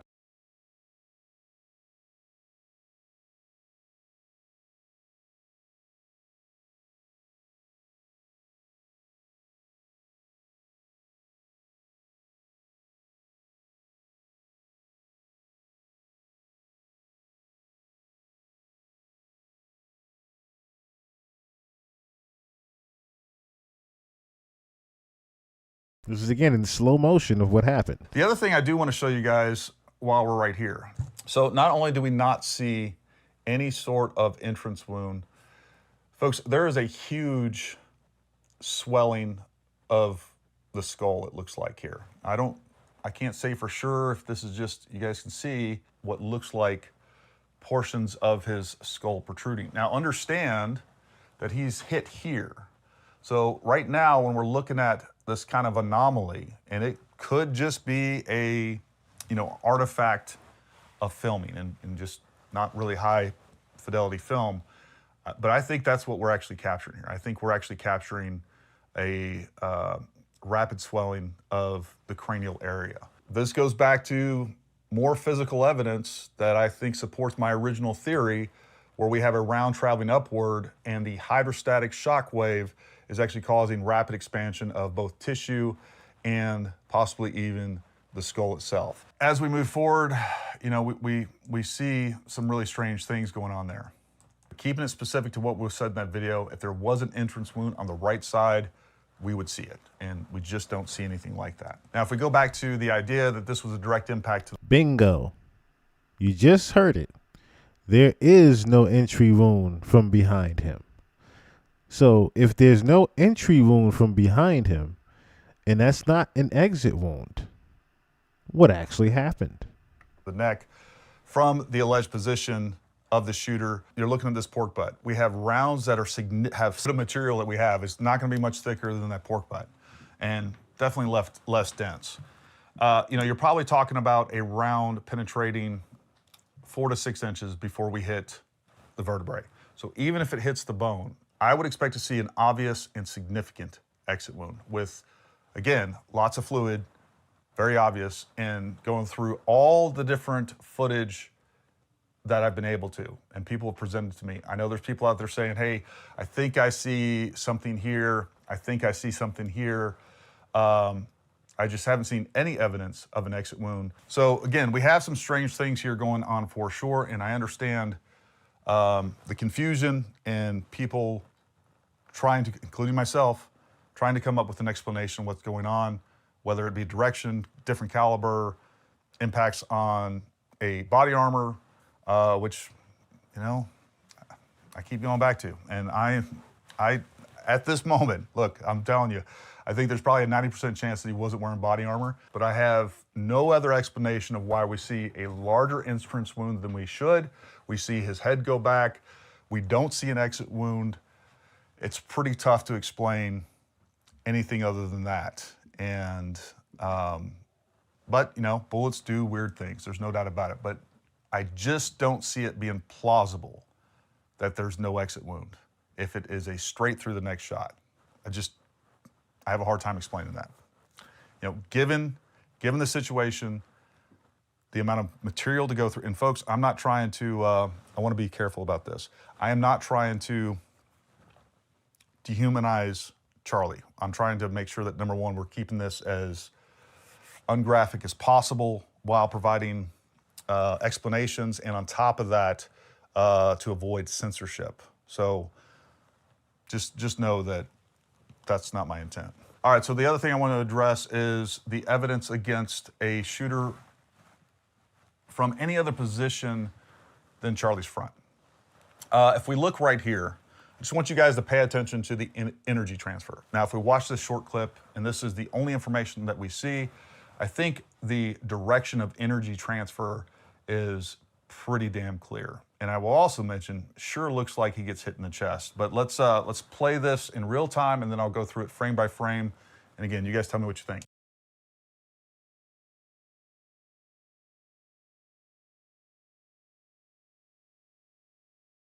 Now, if I saw that independently of anything else, I would say that this person looks like they're hit in the chest, and definitely from the front. And I understand that he falls off to his left side, but as someone becomes incapacitated, there's other things that can influence in the direction they fall. Now, remember when we just looked at the other video of the guy describing there's definitely something inside of his chest that's making it pump up like that. And now you're hearing from another gentleman who is a trained sniper, okay? You've seen these things before. Clearly saying, hey, this guy looks like he got hit in the chest. Doesn't even look like he got hit from, where the FBI is saying in the back of his head through his neck, which I'm still trying to figure out how the fuck does a most wanted bullet even do something like that, where it travels from downward from the back of your head out the front of your neck. I'm still trying to figure out how that bullet even does that. Okay? That shit had been doing some type of ricochets and breakdancing upside bones to be doing that. Now, but he's clearly saying, hey, looks like Charlie got hit in the chest. This doesn't look like he got hit at all from the backside. Looks like he got hit frontward, especially the way he's moving. He's moving like he got hit from the front, not the back. Not necessarily just the impact, and he does go back, and then he goes off to one side. And we can look at this. When he's hit, there we have the kind of anomalous shirt impact. He is going back. His head goes forward, folks. As he gets hit, his head remains stationary, and he goes backwards in his chair just like this, and then kind of rebounds up, and then he falls off to the left side. Here we can see the same thing from a different angle. I also want you to pay attention to the immediate response of whoever is running this camera, and the crowd, by the way. The entire crowd looks in the direction of the shooter.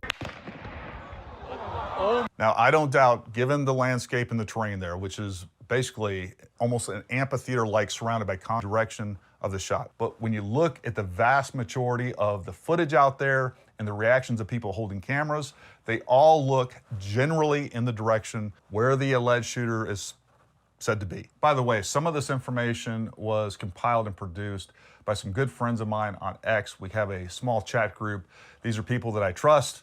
They do a great job. They have integrity. They often disagree with me.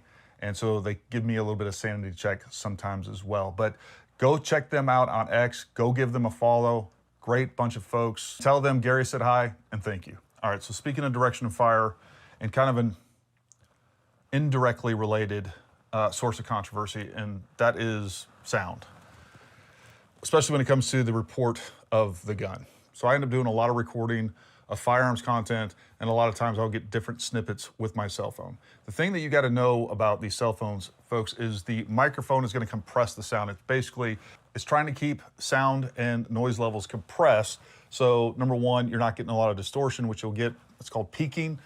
So this completely distorts and removes the sense of how loud something really is. All right, so I want you to check out this interview right here, and you can see this guy's using a external microphone. It's a shotgun microphone. It's gonna be higher quality. We're gonna get better sound dynamic range. So we're gonna hear more of the highs, more of the lows.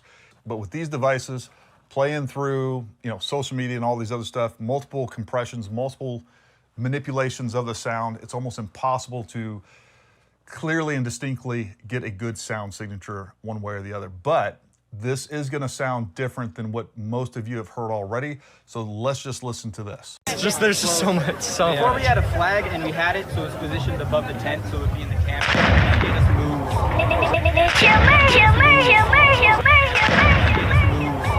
That is very different than a lot of the other audio that I've heard. It definitely sounds louder and much more booming, like a .30 caliber should sound compared to some of the other stuff that I've seen out there. But I also want us to pay attention to the location right here, because if we look here, now just a couple seconds after that gunshot, everybody clears out, he stays where he's at, and I want you to pay attention to a couple of key features. Right here, we have this planter box, and just off to his front left, what we have right here is this light post. Now when we take a look at now when we look right here, we can see where we're at. This is that interview location. Right here is that light post.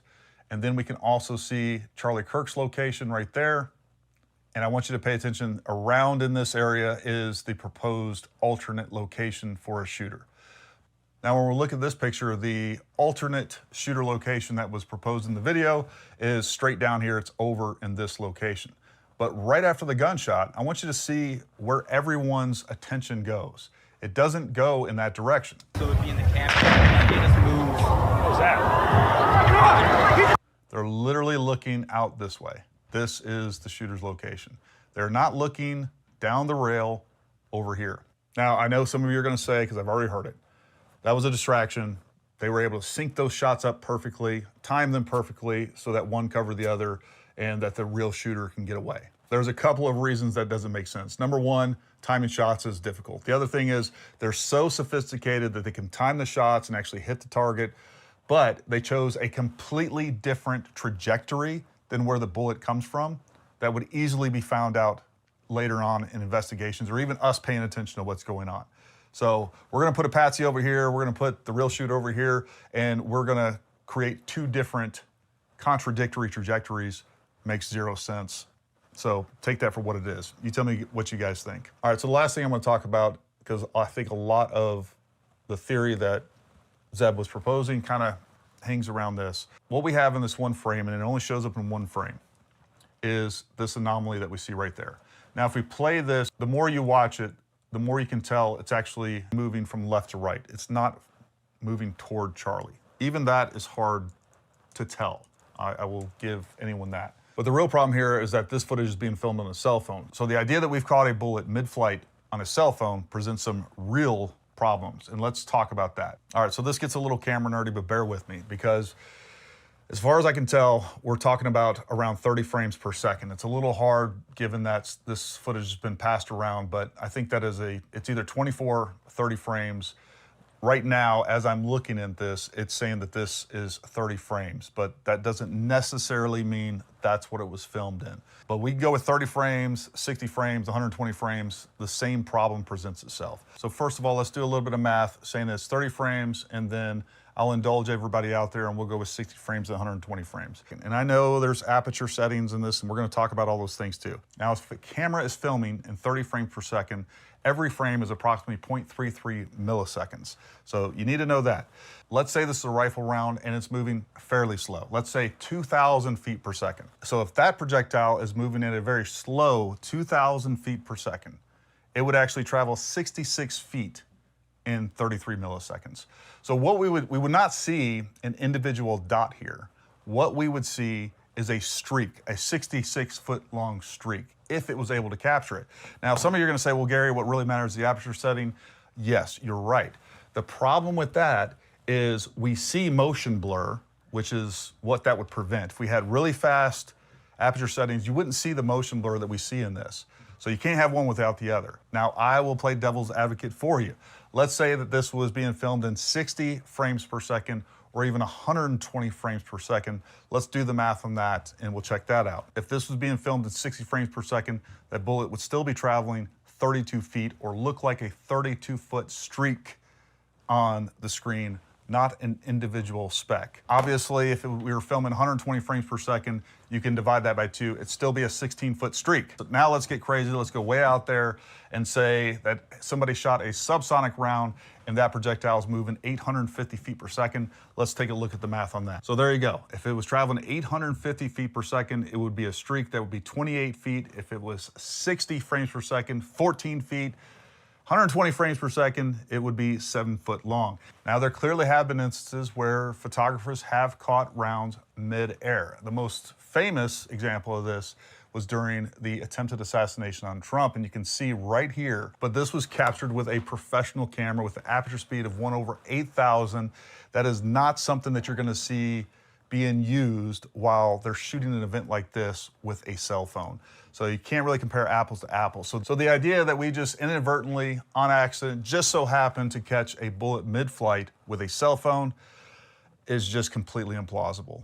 It really is. All right, so Gary, you've told us what it isn't. Now give us an explanation of what that is, because clearly there is something caught on camera. I agree. And this is one thing that caused a lot of problems in footage like this, and we saw it caused a lot of issues when we were analyzing the attempted assassination of President Trump at Butler, Pennsylvania.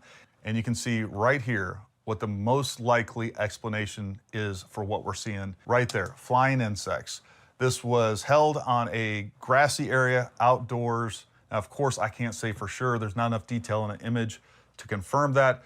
But what I am 99.9% certain of is that it is not a projectile that we caught on a cell phone flying through the air toward Charlie Kirk. I don't even think the direction of the movement corresponds with that either. Last and final, and I'm not going to even, I got some pictures and video that kind of definitely provide some evidence.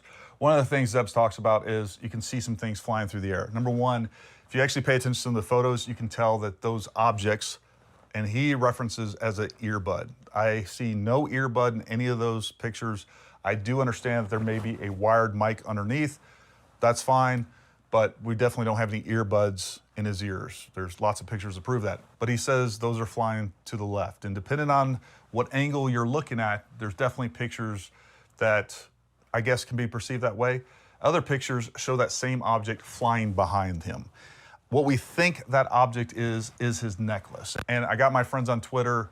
They've been on that for the last few days, actually. All right, so I think that when you take all of that into account, I think every time you hit one of those different points I brought up, the odds of a secondary or alternate shooter being in a different location go down exponentially. Given what we know, I think there's almost zero chance there was an additional shooter at that location. And there's plenty of other evidence too, like the fact that if somebody was shooting a firearm over in those locations, as crowded as that location was, even if it was suppressed or anything else, the odds of someone not seeing that or hearing it, even suppressed, folks, suppressed firearms are not, that's not what they do.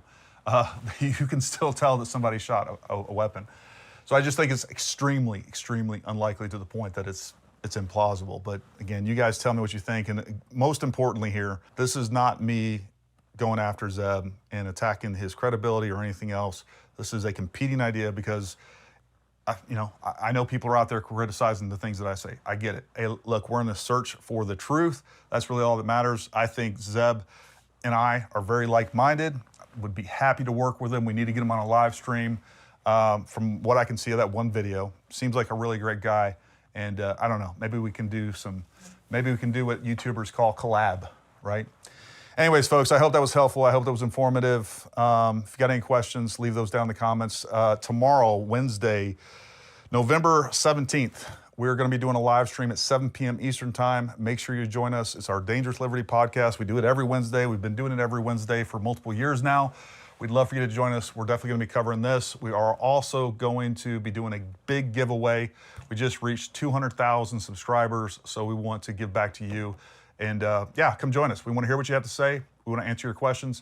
We want to give you some stuff and celebrate this together. And of course, it's really sad that this accomplishment is overshadowed by these events because it is tragic. It's tragic for the Kirk family.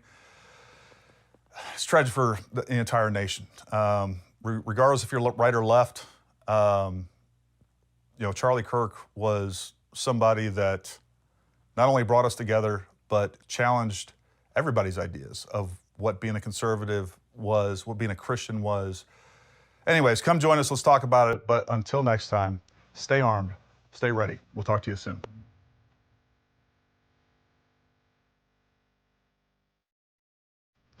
All right, so now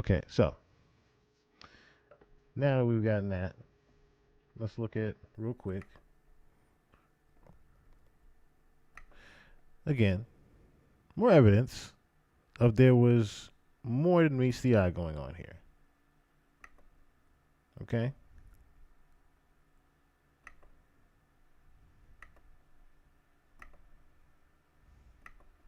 A machine, so to speak, that was aiding the situation.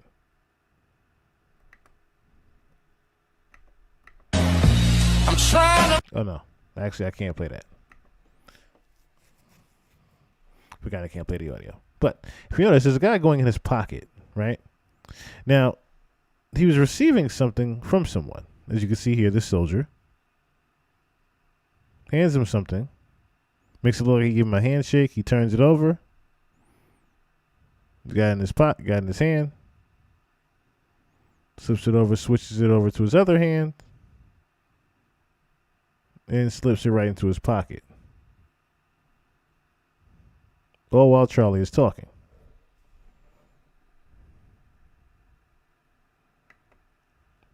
Then there's this. Okay. That I bet you people didn't know about. So I'm going to start to cut. This is where I had that situation where I had an extra freak out on set.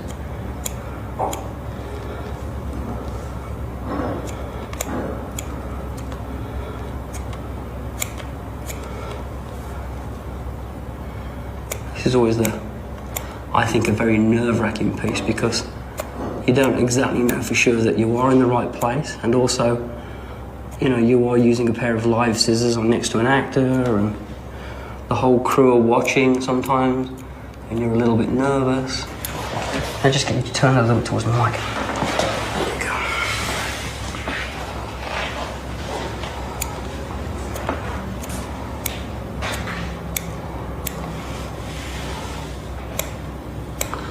These are a very, very fine pointed scissor.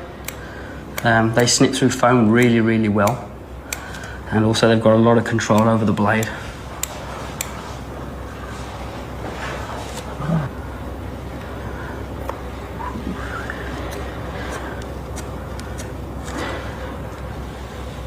As you can see, he's cutting through. It's a little bit lower than I wanted to be, but that's actually not a bad thing. Regarding the pale colour of the foam on the inside, some people like to paint that red. I don't. Your flesh is naturally white inside. I'll bring you back to this position. And I kind of like the white because it's going to go red very, very quickly. And I like that. I really do. I like this. Now, Mike, if you drop your head down, just relax. Just one little small example of things, right? One little small example. Okay? But then there's, like I said, more information on things. 10 years. Counting or not counting gang violence? Remember the guy I told you to pay attention to? Over here? Notice how he flips a trigger when Charlie's shot. 10 years. Counting. Watch this guy here as he goes up his sleeve as Charlie's being shot. Now, you see here, top shelf anarchy. Right? Pretty much, this is what they used back in the day. I would say when, I think it was Reagan that got shot. Yeah, but it was Reagan that got shot. Actually, no, it was Kennedy. It was Kennedy. Actually, Kennedy. I remember hearing the Kennedy story about how they faked the shooting, and the real Kennedy was actually already in the bunker, and the guy that was in the car pretty much made it look like he got shot, and he used something similar to this machine here. Listen, pay attention to the guy right here that's holding the banister with the shades on. We're not counting gang Notice how he's also one of the only people out there with the shades on besides the guy behind him. violence. Great. Notice how he slipped up right up his sleeve as that happened. I'll do it again. Counting gang violence. Great. 10 years. Counting or not counting gang violence. Great. 10 years. Counting or not counting gang violence. Great. As if he was making sure it happened. Years.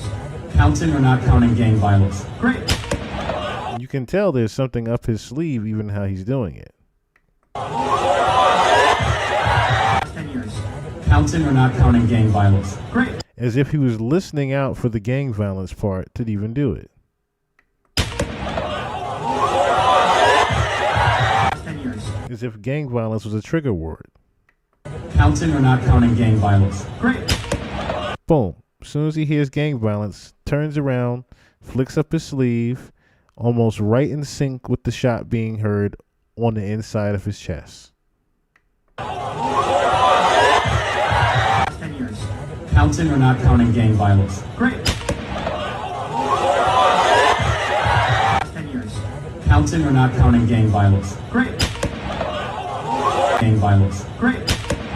Gang violence? Great. Gang violence? Great. Gang violence? Great.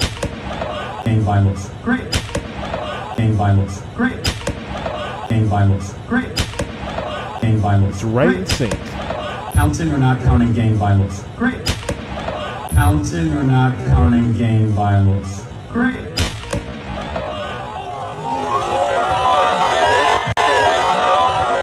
Notice even the pose. Notice even the pose after. He's letting the other people know.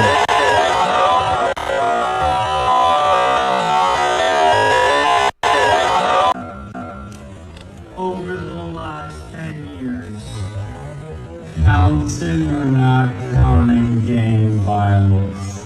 Great.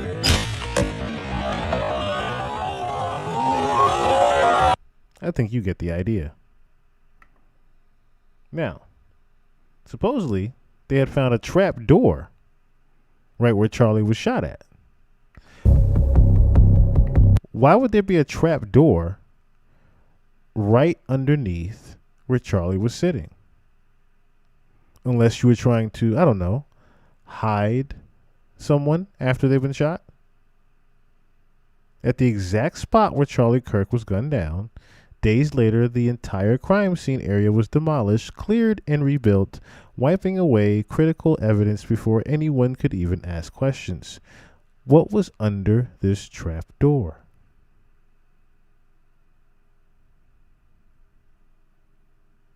We'll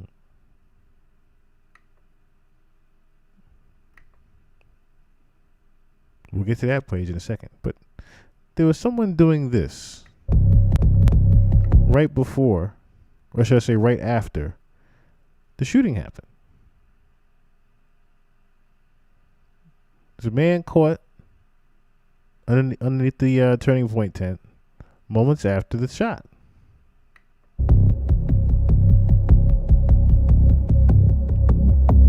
As if he's putting away something.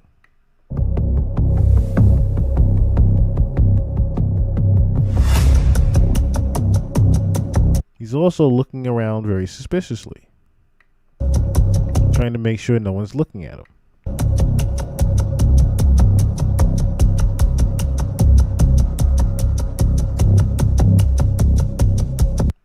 Again, does that look like someone that was in fear for his life after that gentleman, Charlie Kirk, got shot? No. Now, one more thing before we go. As you saw earlier, I posted a picture of Miss Candace Owens. Hobbs Hart, what's going on?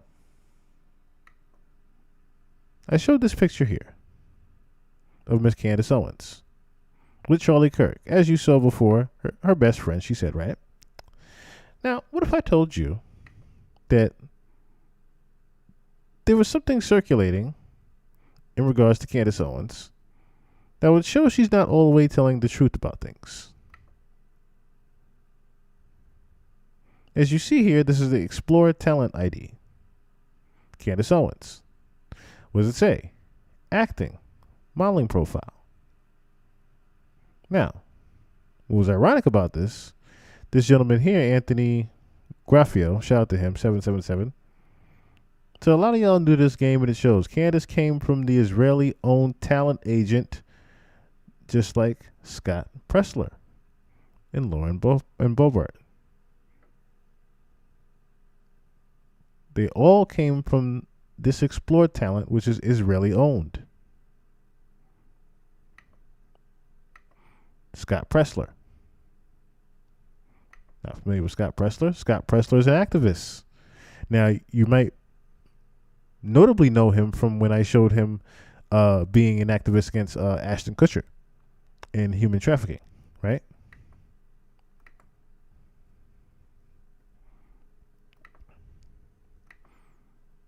Then there's Candace Owens, clear as day again. Explore talent.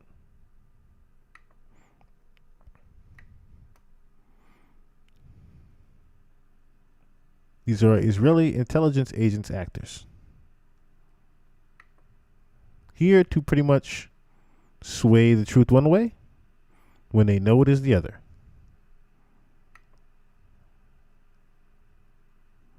So for all of you that, you know, had a suspicion that Candace Owens was, I don't know, quote unquote, full of it, here's one way you can pretty much crack that one open. This acting profile. Again, I am not here to spread misinformation or do any type of defamation of character. I am here to spread the truth and nothing but. Supposedly, Candace Owens, again, is nothing more than an actor. Not an activist, but an actual actor. Just like Charlie Kirk was an actor. Scott Presler. So on and so forth. Different PSYOP agents that have been assigned to these things. Now, in this particular situation, we can easily say that Candace Owens is either A, on the side of the Israelis still, in doing what she's carried out to do, or B, she is generally shocked and thinking something actually happened to Charlie Kirk that she is not aware of. Thus why she is acting irrational in letting people know in plain sight that the Israeli government had something to do with Charlie Kirk's shooting. Why would she point the finger at the Israeli government? Unless she was actually upset and thinking that they betrayed Charlie Kirk, as she said.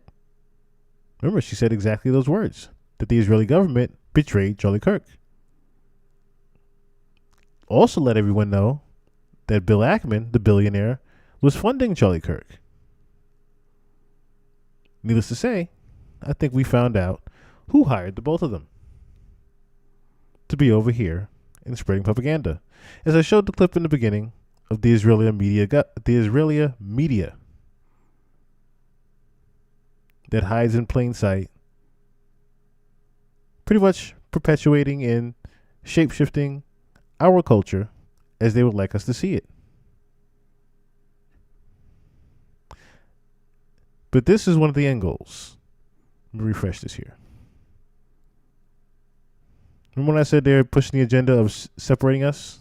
Here's what I don't understand. Looking at this rally where they're honoring Charles Kirk. White man, fight back! White man, fight back! White man, fight back! I'm trying to understand that. White men fight back against what? Black people didn't have anything to do with this. White men fight back. First of all, what happened to him was horrible, but what does white men fight back mean? I think it was a white man that did this whole thing. So what are you saying, white men fight back? Time to blame black people for what? This shit happened in Utah. There were no black people around. I've been to Utah. Not a lot of black people there, so I don't know where they're getting this chant from. White men fight back. Were you fighting back against yourself? All of a sudden, black people are being blamed for what? Now HBCUs have to close their campuses because of threats. Of what? Threats of what? Why are you f***ing with black people? What did black people have anything to do with this Utah shit? All of a sudden you conjure up black people. It's always black people are in danger. HBCU campuses are closing because they didn't do a motherfucking thing. That makes no sense to me. We're in danger now because we didn't do nothing. We're always in danger. It's always black people. Black people this, black people that. We're minding our business. And there are actually black people that are mourning Charles Kirk. They're like, this is horrible, this is sad. They feel bad for his family, that he has 2 kids and a wife, and they had to see that. But all of a sudden it's white men fight back. White men fight back, white men fight back. Here's what I don't understand. So, as you heard, plain and simple, the Utah shooting, or should I say the Charlie Kirk shooting, among other things, the Mississippi hanging of the Delta State University, a student that was black that was hung in the sun downtown, among other things, we have this now. Project 2025 is literally about starting the Civil War. It is the agenda is within Project 2025 of starting the Civil War and splitting us and dividing us into if you are with us or against us. There's no in between. You are either with us or against the regime and the elite. No in between whatsoever. And this falls into the category of starting a mass civil war amongst the people and dividing them. Divide and conquer, as they say, right? Divide and conquer. Order out of chaos. As I've said so many times before. But again, we find ourselves here once again unraveling the truth. Was Charlie Kirk shot or was he not shot? And what was this trap door that was right underneath where he was shot? What was this movement? What was this so-called exit wound that didn't exist? The said bullet that hit him would have done 10 times the amount of damage that was shown. On top of all the funny signature things that happened around this man's shooting. The gentleman in the crowd that triggered right as soon as he was shot. The man next to him as he was speaking that slid something into his pocket. All of these things lead us to believe one thing only. We are being lied to. And we are watching a psyop that is being designed as a regular television programming for us. And we are all watching the 2020 special of Charlie Kirk, whether we like to or not. You know why? Because it's all to slip the Epstein files underneath the rug. The Charlie Kirk situation is doing exactly what it was supposed to slip the Epstein files underneath the rug so that you would no longer ask about that. So that you would only ask about what happened with Charlie Kirk. That is the end all be all of Charlie Kirk's situation. To push and further the agenda of removing the First Amendment and freedom of speech, pushing the agenda of dividing us and starting the Civil War, and furthermore, making sure that they know who is on what side and who to come for. That's going to be it for me for this evening. I got to get a couple hours of sleep, so I can take my ass to work tomorrow. Once again, if you'd like to donate to the pod and send the Cash App, it is right there on the left-hand side of the screen, once again. Right there in the bottom left. It's also pinned in the messages up there. But I'm going to get my black ass on out of here. Until next time. Fact is never fiction. Keep your head on the swivel. Spread knowledge. Spread the truth. Because the truth, shall always, and I mean always, set you free. It's always gonna set you free. Till next time, y'all. I shall holla.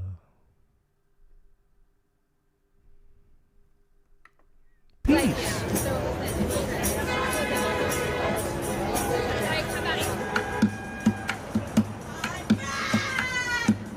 We hit some new lows over the weekend with the MAGA gang desperately trying to characterize this kid who murdered Charlie Kirk as anything other than one of them and doing everything they can to score political points from it. Andrew Schultz recently said something.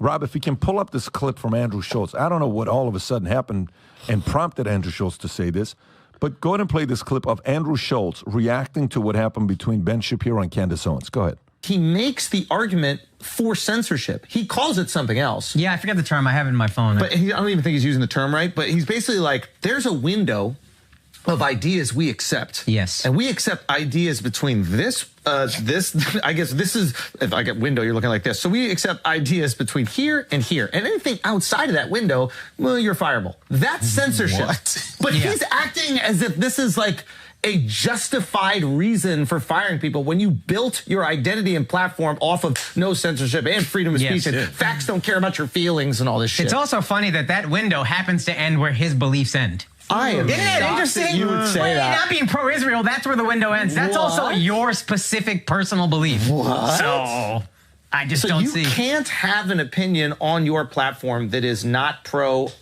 a country that is not ours? Yeah. Wait a minute. It's crazy. I wish. So wait, is the Daily Wire an American media platform or is it an Israeli media platform?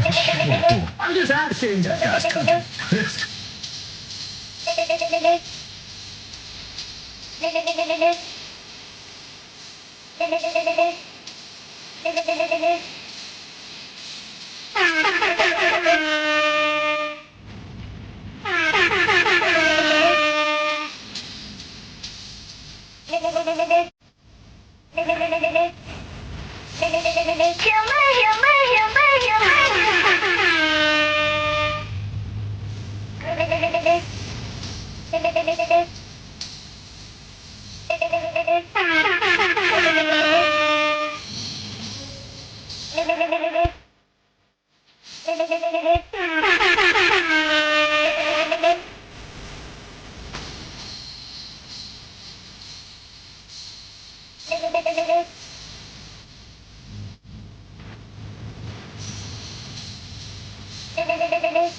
No.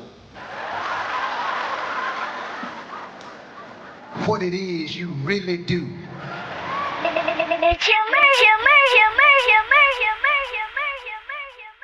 Bullshit? A bullshit?